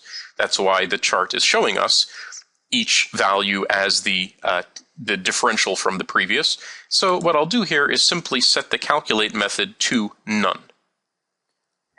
And what this means is that rather than displaying the values as using some calculation, such as percent of grand total, or change from previous, or running, or average, it's simply going to display the raw value, the raw total for each group. So with that change, press the Apply button, and now the values that are going to be displayed on the chart are simply the raw totals. Okay, I don't really want the target band to be in place anymore, so at least for the time being. So let's get rid of our target band that we had set up previously, and I'll do that the obvious way by right-clicking, selecting Properties, and deleting the target band that we had previously made. Later on, if we want that band, we can always get it back. Now, you may have noticed that the scaling on the chart seems a bit odd. The reason that the values themselves have changed is because we changed the calculation method, whereas previously we were calculating a differential. Now we're displaying the raw values, so these values are larger. That explains the change in the values. But you'll notice that the scaling on the y-axis does not seem to have adapted correctly to display those values. And the reason is that the designer of this chart, the original designer, put in place a maximum value and a minimum value on the y-axis labels. So let's correct that and just let the labels adapt their natural values. So right-click on the y-axis labels, select Axis Properties, and you'll probably be looking by default at the Label tab, but click over to the Line tab, and you'll notice that there's a minimum and a maximum set for this axis. Since those were set appropriately for the differential, the previous differential type chart, but they're no longer appropriate for the raw values that we're displaying, we're going to delete those. Right, and just leave the minimum and maximum blank, and that will allow the chart axis to adapt and display automatically the correct range. Press OK, and now that axis looks a little bit more reasonable and takes on values that are appropriate for the actual values that we're seeing here. Okay, what we have so far is a plot of the raw totals for the set of quarters that are being displayed on the chart. And of course, the quarters that are displayed on the chart are determined by the range slider on the dashboard. So if we adapt the range slider to display or to select a shorter range of dates, then we'll only be seeing the range of quarters that fall within that date range that we've selected. Okay, well, for now, we'll just keep the range slider at its full width so that we see all of the quarters. And we can go ahead and make some further changes. For example, let's say that we want to display these values using a bar chart rather than a point type chart. Well, that's a matter of changing the chart style. And what you'll do, if you want to do that, is in the Data tab, the Data panel over here, there's a button, which is the leftmost button in that title bar, called Select Chart Style. And so to change the chart style to a bar type chart, press that button, select the bar type chart, which is in the top row, press Apply, and now this chart will be represented by a set of bars. Now, those bars appear rather thin. They appear almost like lines, but you can adjust the size of those elements. So let's go ahead and make these bars a little bit thicker, and to do that, find the size area that's in the visual panel at the bottom. So you'll notice that there's a set of visual properties, color, shape, size, and text. These have several different uses, but one of the uses is to simply adjust the static property, for example, the static size of the elements. And so to do that, press the Edit Size button. It's the little pencil button in that field. And just go ahead and make that a bit larger, perhaps 9 would be an appropriate setting, and we could even do larger than that. Let me set it to 12. All right, so these bars are now a bit larger, and we now have a bar chart that gives us the raw totals quarter by quarter. Okay, we mentioned that we also want to add, besides having the raw totals, also the quantities purchased quarter by quarter. So in addition to seeing the dollar amount, which I now have quarter by quarter, I'd also like to see the quantity purchased quarter by quarter. So for all of the products, all of the sales made in that quarter, how many things were purchased? Okay, so to do that, I need to add a second field to the y-axis. And so I'll find the quantity purchased field, which is one of the fields that we have available to work with. It's a measure. And I'll just drag that field, click and drag on the quantity purchased field, and drop it into the Y region, right below the total, or even above the total. And what that will do is it will add the quantity purchased field as a new measure on the chart. So we now have in the top part of this chart the totals sold quarter by quarter, the total dollar amounts, and in the bottom part of this chart, you can scroll down a little bit if necessary, we have the quantity purchased quarter by quarter. Now you'll note that currently the chart does have scroll bars. It has a vertical scroll bar so that we can see both parts of the chart, the total and the quantity purchased, and it also has a horizontal scroll bar so that we can see all of the quarters. It would look nicer, probably, if we could get rid of that vertical scroll bar, and we can do that by making by changing the sizes of the different chart areas. You can do that simply by moving the mouse over the dividing line between the top and the bottom chart area. And if you move the mouse over that line,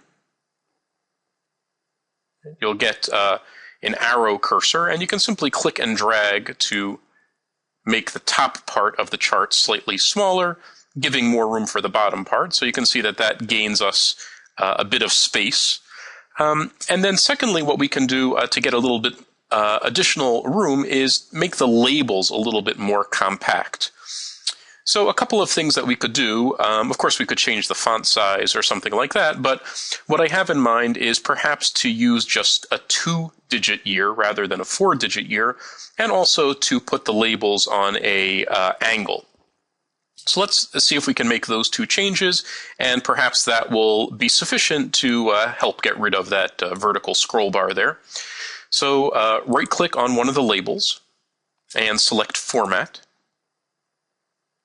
And instead of having the 4-digit year here, I'm just going to remove 2 of the Y's so that the format now reads QQQ space YY, meaning a 2-digit year, and that should reduce the size of the label somewhat. And in fact, that'll be enough to get rid of that vertical scroll bar, so I don't really need to put the labels on an angle, but just to illustrate how that would be done, I'm going to right-click on one of the labels and select Axis Properties. And in the Axis Properties dialog box, under the Label tab, there's the option to set the orientation or the rotation of the label, and I'll select an angular or oblique orientation. Press OK, and that will put those labels on an angle. Now you can see that that does save vertical space, however, it does so at the expense of horizontal space. So in retrospect, I think perhaps it looked better the previous way. So I'm actually going to just go ahead and restore that to the way it was, which was just a vertical orientation, this first one. So that's how we had it before, and I think that looks better in that orientation. Okay, so we now have the total and the quantity purchased on the same in the same chart, 2 different chart regions, and we've arranged things so that they fit nicely in the available space. We can adjust the size of the quantity purchased bars to match the size of the total bars, so that the two measures look comparable. And we do that the same way that we did before. We go to the size region in the visual panel, click the edit button, and now that we have 2 measures on the chart, you can see that there are 2 different sizes that we can set, one for the total, one for the quantity purchased measure. And so I'm going to click on the little box next to the quantity purchased measure and set the size of that one also to size 12 so that these bars will look more or less the same. Press the Apply button. And now we've got similarly sized bars for both the total and the quantity purchased. Okay, so going forward, the other thing that we wanted to do in this chart is, besides displaying the total and the quantity purchased quarter by quarter, I also want to break it out by product. So for each quarter, I want to see what the contribution to the total and the quantity purchase is provided by each individual product. So what I'll do is use color to distinguish the different products, and here's the way you do it. You find the product field, right? This is one of the dimensions, is the, if I can find it, there it is. Right? The product field is one of the dimensions, and if I want to distinguish the different products by color, what I do is simply click and drag that field and drag it down to the color region. Right? And this will instruct the chart to use color to distinguish the different products. So I'll drop the product field into the color region, and then the chart updates so that now the chart is displaying, in addition to the two measures, it's breaking those measures up by the different products. Right? So it's showing me the contribution of each of these products to the different measures and distinguishing those products using different colors. Now, obviously, the default representation here is not the easiest to read because it's using an independent bar for each of these products. What I would prefer that it do is that it use a single bar for each quarter and simply break up that bar into different colors. So that is the concept of a stack bar chart. So what I need to do is change this default bar chart into a stack type bar chart. To do that, I'm going to click again on the Select Chart Style button. This is in the Data panel. And you can see that we still have the bar type chart selected, but now down at the bottom right, I want to select the stack option.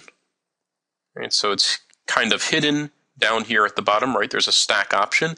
And when I select that, you can see that the little graphic changes to indicate that now this is going to be a stacked bar chart with different groups stacked one on top of the other. And in our case, those different groups are going to be the different products. So once you've selected stack, press the Apply button, and now rather than each product being an individual bar, the different products are simply going to be represented by different regions within a single bar. So again, we have a single bar for each quarter, and now the bar is broken up by color to designate the different groups corresponding to the different products. Okay, now this chart is still quite busy because we have so many products and so many different colors, but as I mentioned originally, what I really want here is just to look at the top 5 products according to the total dollar amount sold. So I want the top 5 selling products for each quarter. So how do I do something like that? How do I restrict this chart so that it only displays the top 5 products by total dollar amount? Well, what I do is I come over here to the Visual panel, right? In the Color region, where I set the product field to be distinguished by color, and press the Edit Dimension button next to the product field, because this is an operation that I want to do on the product field.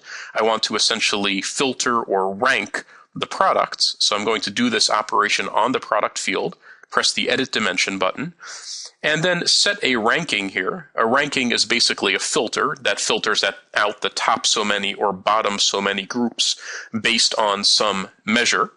So in this case, what I want to filter out is the top 5 groups. Right, so I'm going to select top and enter the number 5. I want to select the top 5 groups, and then I have to choose according to which measure do I want to filter those out. Do I want the top 5 groups according to the total dollar amount in each group, or according to the quantity purchased sold within each group? And in this case, I want to do this filtering based on the total. So I want the top 5 products according to their totals. So once you've made that selection, press Apply. And now the chart becomes considerably simpler because we're only looking at the top 5 products for each quarter. So we have many fewer products because in general, it's going to be the same small set of products which are the top sellers. Right? It might not be the same 5 for each quarter, but overall, you're looking at a set of maybe 8 or so products which are always, from which the top 5 are always drawn. So now we have a chart that gives us both the total dollar amount quarter by quarter broken out by product for the top 5 selling products in the quarter. And we also have the quantities of those products that have been sold. Finally, let's make just a couple of final changes. The title that we have on the chart here, differential, is no longer appropriate because these are no longer differentials. So let's just change this title. And we'll, since the bottom part of the chart is the quantity, we'll change this to quantity sold. And since the top part of the chart is the total, we can change the second part here to just total dollar. Right, this is a single title that I'm just using a slash here to kind of break up so that it's clear that it's describing 2 different parts of the chart, quantity sold and total dollar. And that's what that title looks like on the chart. We might also want to perhaps reposition the legend to a different location, and we could see whether this will work or not. I could try moving the legend down to the bottom of the chart just by clicking on the title bar of the legend and dragging it down to the bottom. And that puts the legend at the bottom of the chart. The problem with that is that because there's only a certain limited amount of room in the chart, that then gives me a scrolling chart that makes it very difficult to see the 2 measures at the same time. So for this particular chart, that's probably not the best idea, and I'm just going to move the legend back to where it was. But at least this illustrates how you can, in a more general sense, reposition the legend where you want it to go. Okay, well, this chart is done. So the question then is, how do we save all of the changes that we've made?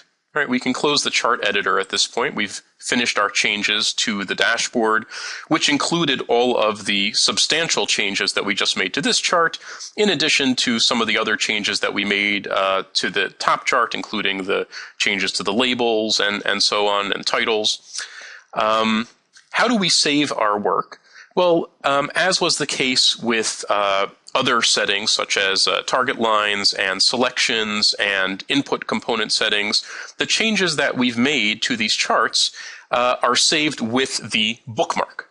Right? So if we want to save changes that we've made, we need to save a bookmark. Otherwise, these changes will be lost the next time that we return to the dashboard. The changes are not saved automatically, so definitely you should always take care to save your changes. And so what we'll do is create a new bookmark that will capture all of the changes that we've made.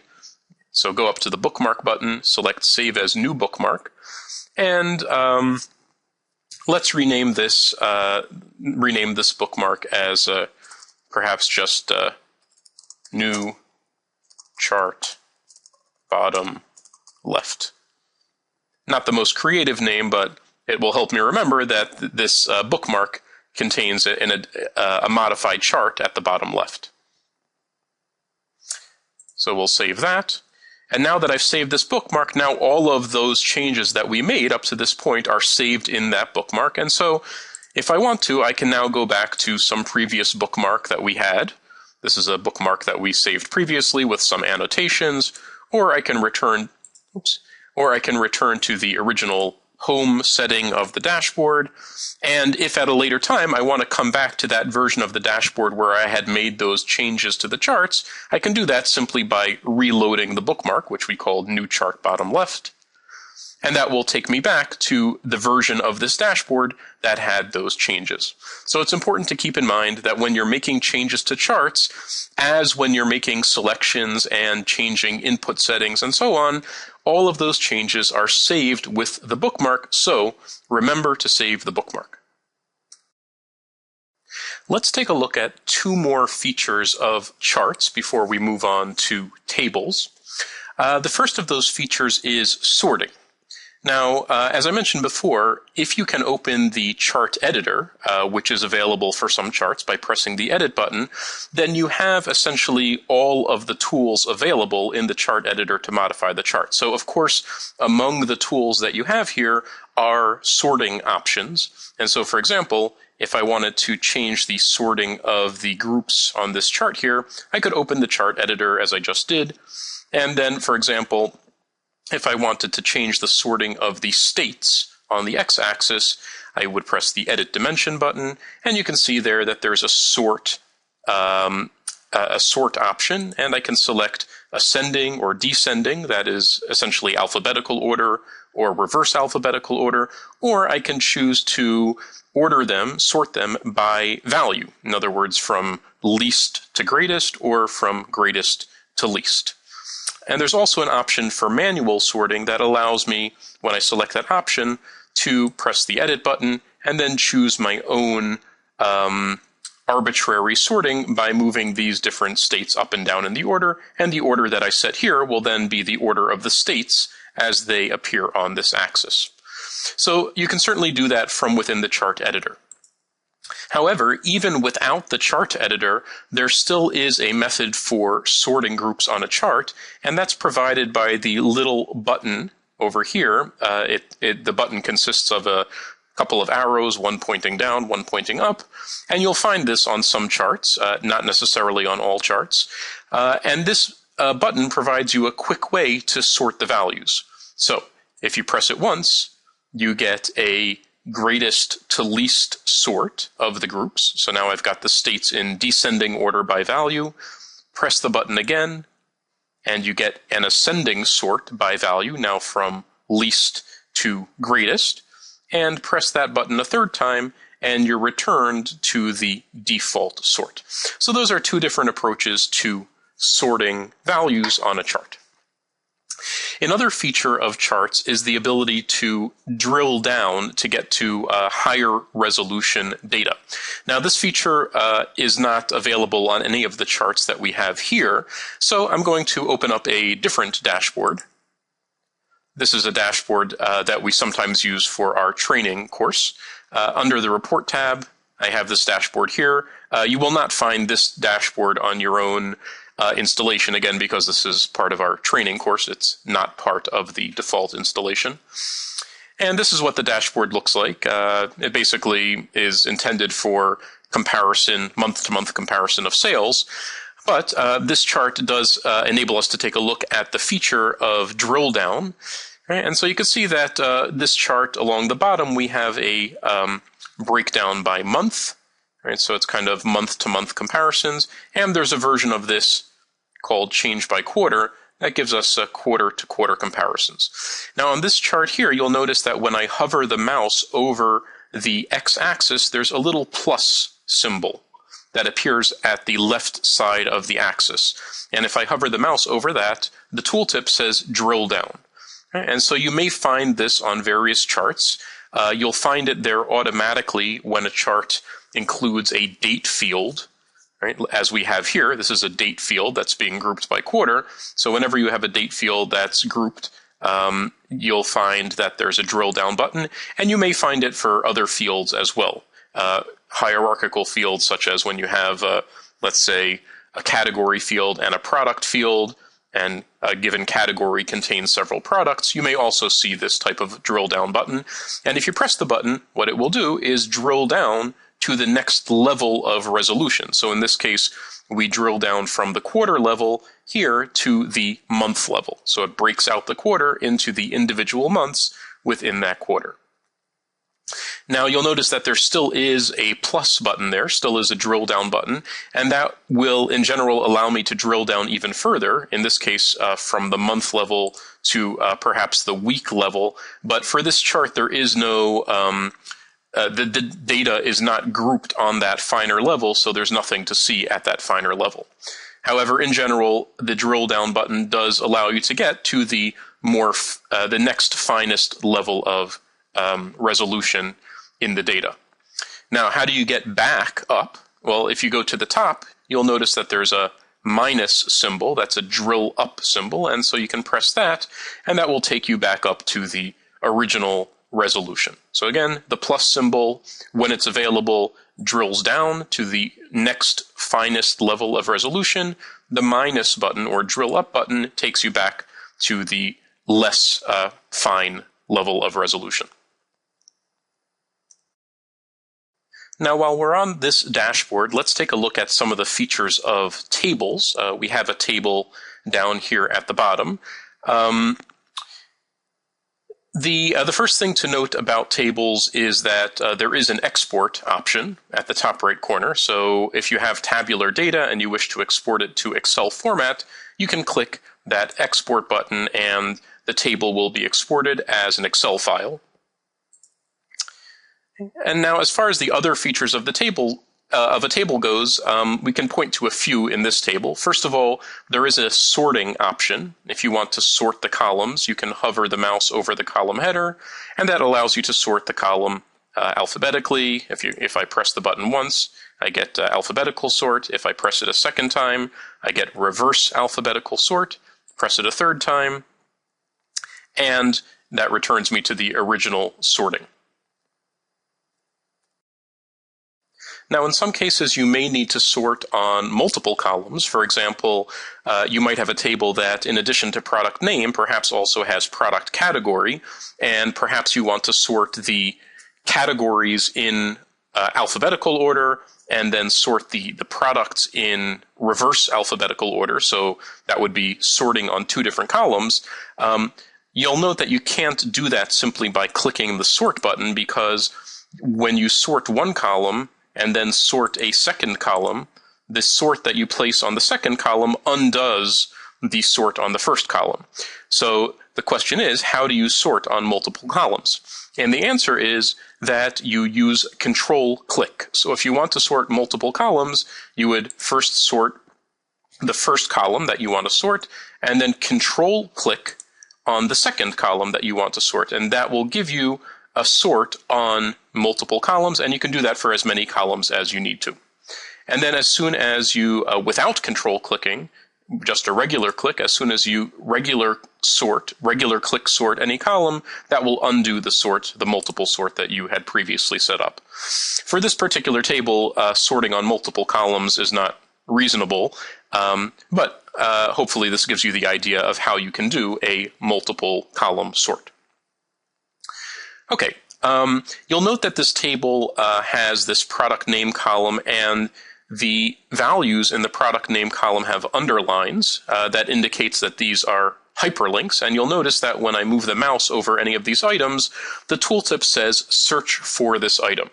So this is a hyperlink that the designer of the table set up, and this particular hyperlink will in fact do a Google search for the particular product. So if I click on, say, 19-inch LCD, that will open up a new browser tab and do a Google search for 19-inch LCD, and I see the Google results for that. I can close that tab. So that is one type of hyperlink. That's called a web hyperlink. You'll find in other tables and also in charts that various hyperlinks can go to other dashboards or can drill down to reports, but the operation of the hyperlink is fairly similar to what we just showed. You just click on it. In some cases, a given hyperlink might have more than one target, in which case you would see a small pop-up menu that would then allow you to select the particular link that you want to navigate to. Finally, let's talk a little bit about filtering a table. So if you have a table like this, in some instances, you may want to restrict the data in the table. Now, obviously, we know one way to do that.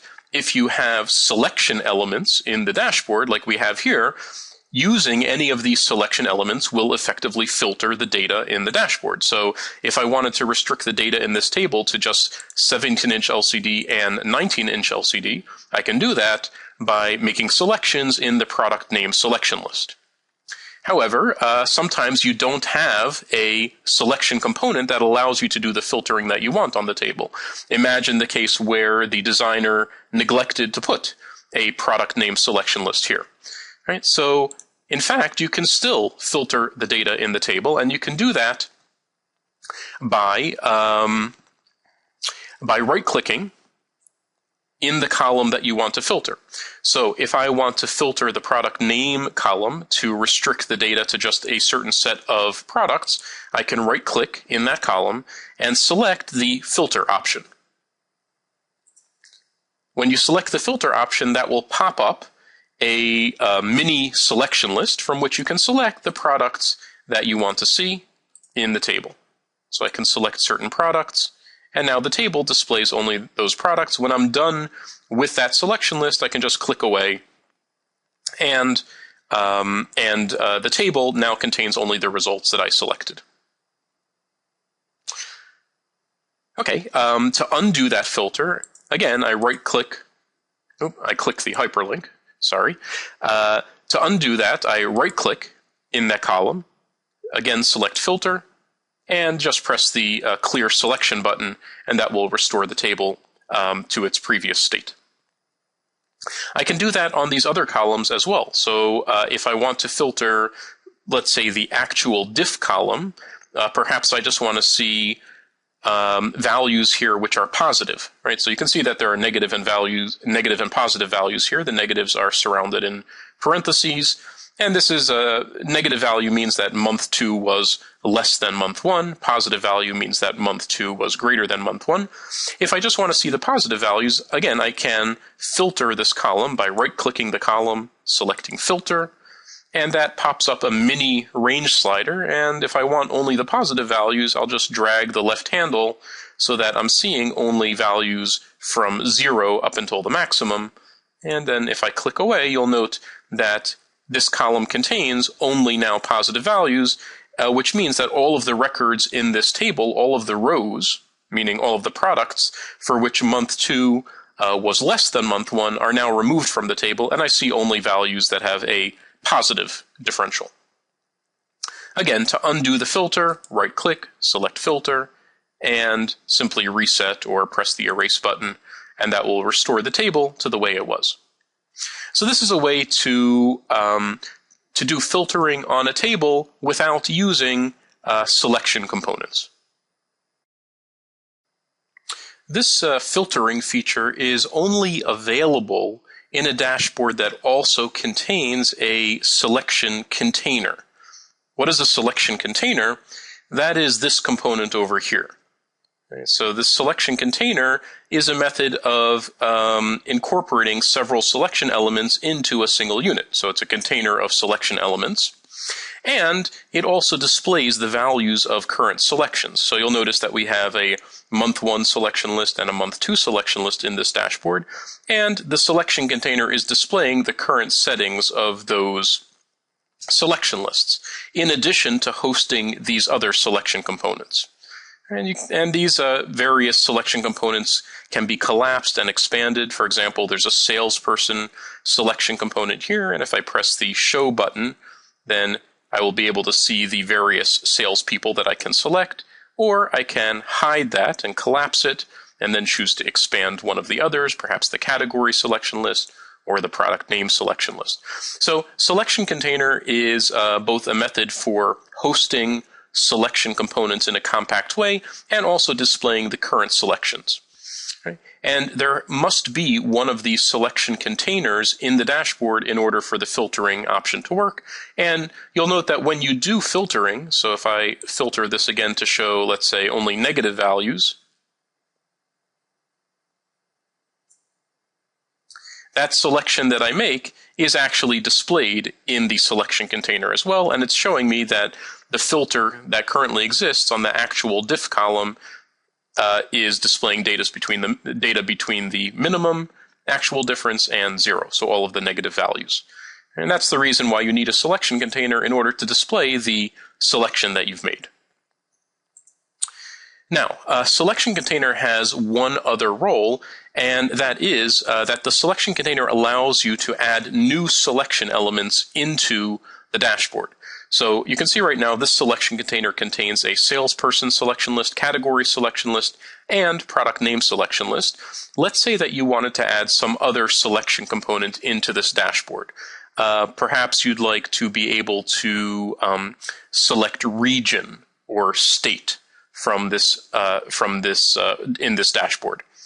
Well, you can do that with a selection container. And the way you do it is by opening up the chart editor. So you must also have a chart in the dashboard, otherwise or a crosstab, in order to open up the editor. So here we do have a chart, conveniently. So I can press the edit button for the chart, and that opens up the chart editor. So we're familiar already with the chart editor. Let me bring this dashboard back into view. And what I can do from the chart editor is I can add fields into the selection container. Now, in this particular case, I don't have a state or region field available because the data source doesn't contain one, but perhaps I might want to add the total field as a selection element. In other words, I'd like the user to be able to select a range of totals. I can grab that field and drag it into the selection container. So I'm dragging it into the bottom of the selection container, and that will add now this new field. Let's see if I can, there it is. All right, so now I've added the total field as a range slider. So I've added a selection control for the total, and that should be, functional as any other selection element is. So the selection container really does three things. It displays selection elements compactly that you can expand or collapse. It displays the current values of selections in the dashboard, and it allows you to add a new selection field into the selection container. To remove the component, just right-click on this new selection element that we added and select Remove, and that restores the selection container to the way it was. Now let's take a look at some of the features of crosstab tables. This particular dashboard does not contain any crosstabs, so let's go back to our main dashboard tab. And then find the monitoring dashboard. Right, that's the first, the leftmost dashboard tab if you have the default installation. And this dashboard does have two crosstabs that we can look at. Right, so here's a crosstab over here. There's another crosstab down over here. So let's look at some of the features of crosstabs. First of all, as with a regular table, you can export the data. There is an export button at the top right, and if you press that button, the data will be exported again as an Excel file. Right. You'll notice that you can find hyperlinks as well within a crosstab table, and as I mentioned, hyperlinks can be found also in charts. So hyperlinks are a very common feature of dashboards and tables, crosstabs, and charts. But you'll also notice that, like we saw in a chart, a crosstab can feature drill down buttons. Right, so here's an example of where we have a row header that gives us the category, but within each category, there might be individual products, and we can see those individual products if we press the drill down button. So I'm going to press the drill down button for hardware, and the table will then expand to break out the data according to the individual products that are within the category of hardware. Okay, so this is again another kind of automatic drill down, and to drill up, you simply press the minus button, the drill up button, and it will collapse the category and take us back to the top level. And we can do this for any of the additional categories. Graphics, for example, we can see the individual products within the graphics category, and the data is all broken out then according to those individual products. And when we're done looking at the individual products, we can again collapse the category, and then we're just looking at the overall aggregates for the category as a whole. Now, as with a chart, you can also edit a crosstab table. So you can essentially change the basic characteristics of this table. Now, currently this table gives us the category and then a set of measures, net sales, sales, returns, and a count of orders. Let's make some changes to this table. Let's say that I want sales and returns, so the sales total and the returns total. I don't really need net sales and I don't need the count of orders, but I want sales and returns for both the eastern region and the western region. So I'd like to introduce a column header that gives me the region, and then I want the sales and returns for each region. So again, that's a substantial change to the structure of this crosstab. Let's go ahead and see how we can do that. So first of all, we go up to the top right corner and press the Edit button, and that will open the crosstab editor. You can see that it opens a data source panel on the left side, and then it also gives me this floating editor, this floating dialog box, where you can see how the crosstab is set up. We've got a category as the row header, so there's the category row header, and then 4 measures. Okay, well, I said that I don't really want the net sales and I don't want the count of orders, so I'm going to just click the X next to the net sales and the X next to the num field, or I can drag them back to the data source, but probably easier just to press the delete button. So that leaves me with 2 measures, total and return total. Okay, now what I said I'd like to do is I'd like to be able to break this out additionally by region. Right? So I have a region field here. Of course, I can only do this if I have the appropriate field that will allow me to distinguish the data in that way. If I don't have a region field, then I can't use region as a column header, but it turns out that I do have region, which is either eastern region or western region, and so I'm going to grab the region field and drag that in as a column header. So now I'm keeping the categories as the row headers, and I've got for the column headers, I've got region. So let's see what this looks like. Press the apply button. And you can see that I now have USA East and USA West as the 2 regions, and I still have the measures that I had previously, the total and the return total. Let's make a couple of additional modifications here. Firstly, you'll note that the table now has a vertical scroll bar because we introduced another row. So to save a little space, what we might choose to do is to display just the top so many categories. For example, the top 5 categories according to the sum total. And then what we might also like to do is to include a grand total row. That would show us basically the total across all the categories. Okay, so let's make those 2 final changes. Again, we'll open up the editor. So press the Edit button at the top right. That takes us back to our crosstab editor. To restrict the number of categories to just the top 5, what we'll do is click on the category field. Right, that's the category row header. Click on that, and you'll see that some options open up down below. And so what we'll do here is change the ranking. Currently it says top 50, which would obviously include all of the categories because there are, in fact, only 7 categories in the data set. So let's change the ranking instead of top 50 to top 5.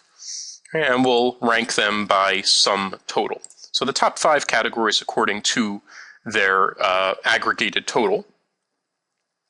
And then we'd also like to add a grand total row. To do that, press the Option button at the top right. It's the button that looks like a small gear in the editor. Press that button, and that opens some additional options in a bottom panel. And let's change the row total to Show. So we want to show the row total. With those changes, press the Apply button. And you can see that now we're looking only at the top 5 categories. 1, 2, 3, 4, 5 categories. And additionally, we now have a grand total row at the bottom that gives us the total and the return total, both for USA East region and USA West region, across all of the categories. Finally, let's explore some of the toolbar buttons at the top. As far as the buttons on the right side, we already saw how to use the bookmark button. The full screen button simply takes the dashboard and opens it up in its own window. So this is convenient if you want to be able to work with the dashboard kind of in its own window rather than as part of the regular browser interface. And then the red X is the close button, and that will close the dashboard. Let's take a look at the buttons on the left side. The two arrow buttons, the previous and next button, are essentially the back and forward buttons for the dashboard. To understand this, let's go to the Explore dashboard, which has a few more options for making selections. And this loads up our default view, which, as you recall, had the annotations that we placed. The forward and back button basically you can think of as undo and redo buttons. So in other words, we have some selections here. Let's say that to the state selection, I add Massachusetts as another state, and I apply that. And now I decide that I want to undo that selection. I want to undo the selection of Massachusetts. Well, of course, I could simply uncheck Massachusetts here, but if I had made a bunch of other selections, then I might not remember exactly the sequence of changes that I had made. And so instead what I could do is just press the previous button, and that will undo my most recent change and takes me back to where I was before. The undo and the redo operations are multi-level, so if you make multiple changes, for example, add a couple states, and then perhaps narrow this down to a few particular categories, and then perhaps change the date range, so I'm making a series of changes, I can back my way out of that sequence of changes by pressing the previous button multiple times. Each time I press the previous button, it will undo one of those changes that I had made. And then if I want to redo a change, I can press the next button, and that will reapply the next change in that sequence of changes. The next button is the Edit button. This button opens the dashboard within the Visual Composer, which is the dashboard creation tool. So if you press that button, it will open a new window, and that window is titled Visual Composer, and this is basically the main editor for creating dashboards. So all of the dashboards that we've looked at were created in that tool, in the Visual Composer tool. We're not going to talk anymore about the Visual Composer now. It's a very sophisticated tool for creating dashboards, and we do have a training course that covers the Visual Composer.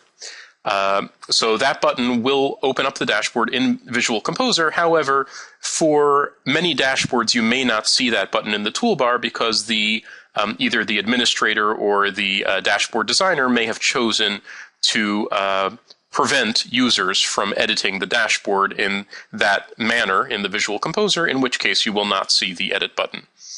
The next button is the Refresh button, and this basically just refreshes the dashboard with updated data. So in other words, let's say you're working with the dashboard for a period of time. In the meantime, new data may have been added to your database. Perhaps new sales were recorded, new transactions, and so you want to make sure that you're looking at the most current data. Right? So you could just press the Refresh Data button, and that will repopulate the dashboard with the most up-to-date data.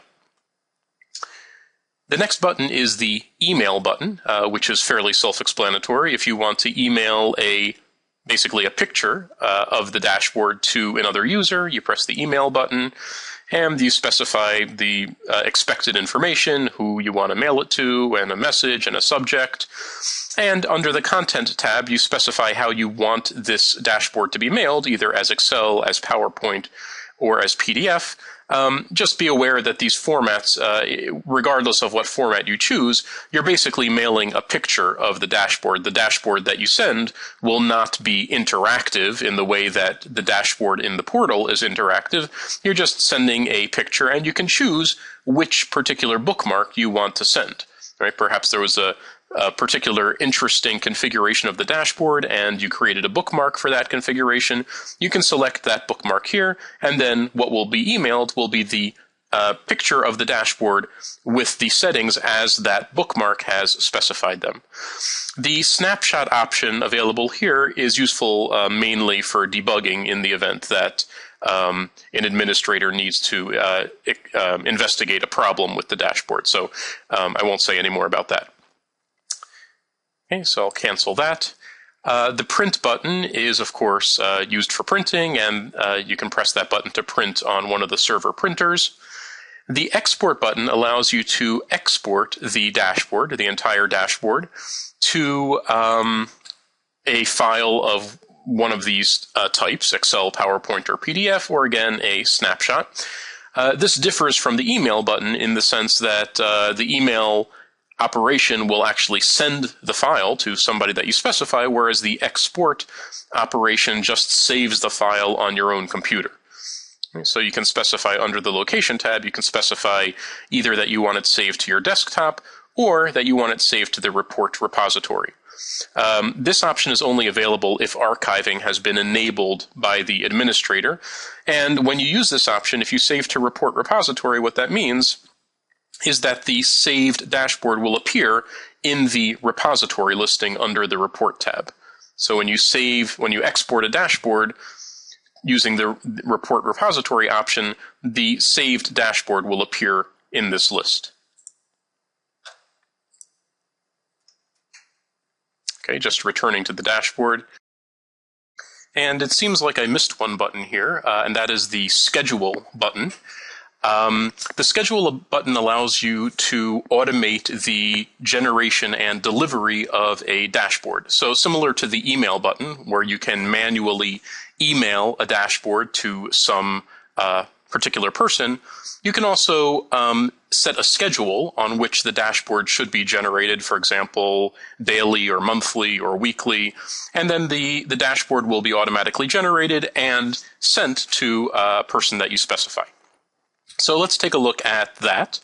Press the Schedule button, and that opens up this little wizard. It's actually a couple of screens that you have to go through. Schedule dashboard. First of all, you can create a new bookmark of the current state of the dashboard. So if you've done some work and then you want to create a bookmark, you can do that here.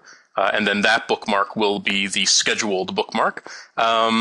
Otherwise, if you're already set to a bookmark and you'd like to use an already saved bookmark, you can select Use Current Bookmark. So I'll do that, Use Current Bookmark, press Next, and then that takes you to the next screen where you choose the particular format in which you want to deliver the dashboard. Again, it's the same formats that we've seen before for export and for email, Excel, PowerPoint, PDF. So for example, I'll select PDF. The match layout option just ensures that this, when the dashboard is generated in this format that you selected, it's going to use all means at its disposal to try to match the appearance of the dashboard as you see it displayed here. Of course, there may be some instances that where it's not able to match exactly because it is converting the dashboard into a completely different format, but by selecting match layout, you're going to ensure that the match is as good as possible. Then you select, specify any emails that you wish the dashboard to be delivered to. So, for example, I'll make up an email.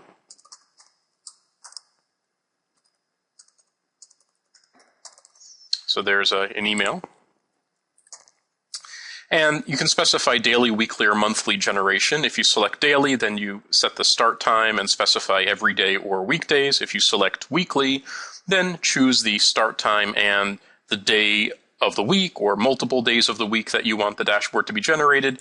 And for monthly, you select when the first of the month or some other setting, first Sunday of the month, and so on. So I'll just set this to daily for this example. So right now it's specifying that at 1:30 a.m.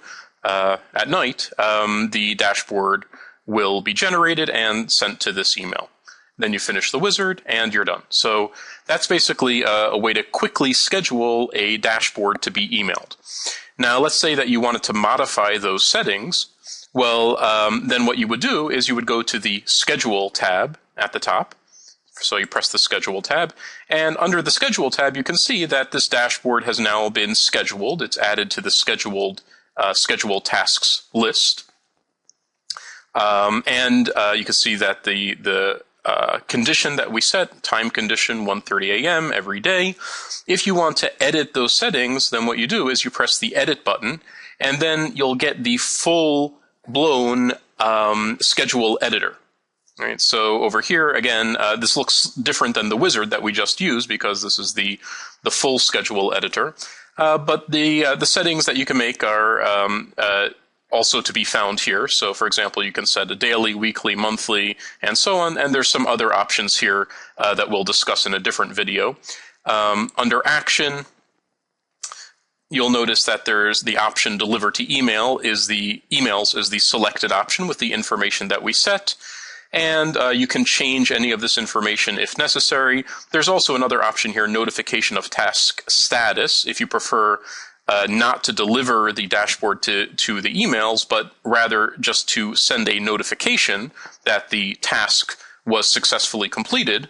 Then you can set the notification option here. If the dashboard has parameters, you can set those down at the bottom. And there are some additional options as well that we discuss in another video. So you can make those additional modifications, and then when you're done, press Save and Close. And that is how you would make a modification to that scheduled task. To delete the task, simply press the red X, and that will delete the task. And if you want to kick off the task immediately, run it on demand, you can simply press the Run Now button. And even though the task is scheduled for 1:30 at night, if you kick it off now, it will run immediately and deliver that dashboard to the emails that we set. So if I want to now, I can delete that task. I'll be prompted to make sure that that's what I want to do. So I'll press OK, and then that task is deleted. OK, let's return back to the dashboard. So back to the Dashboard tab, and back to the Explore dashboard.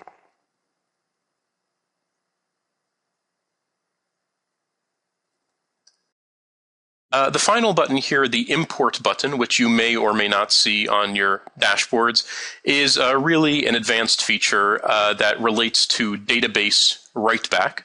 Database write-back is a feature that allows users to input data into a dashboard table and then write that data to the database, essentially changing the data in the underlying database. We have not discussed that feature in the course of this video because it is an advanced feature, so you can look into the documentation to find out more about it. And that wraps up the toolbar buttons. We've covered all of the toolbar buttons, and that also wraps up this video. We've covered the basics of user interaction with the dashboard, and we showed how to use selection elements, which are the heart of dashboard filtering. So the heart of user interactivity with the dashboard are these selection elements, the range sliders, selection lists. We've covered input controls. We've covered making modifications to charts using the mini chart toolbar, exporting tables, exporting crosstabs, and a variety of other features. We hope this has been useful to you, and thank you for listening.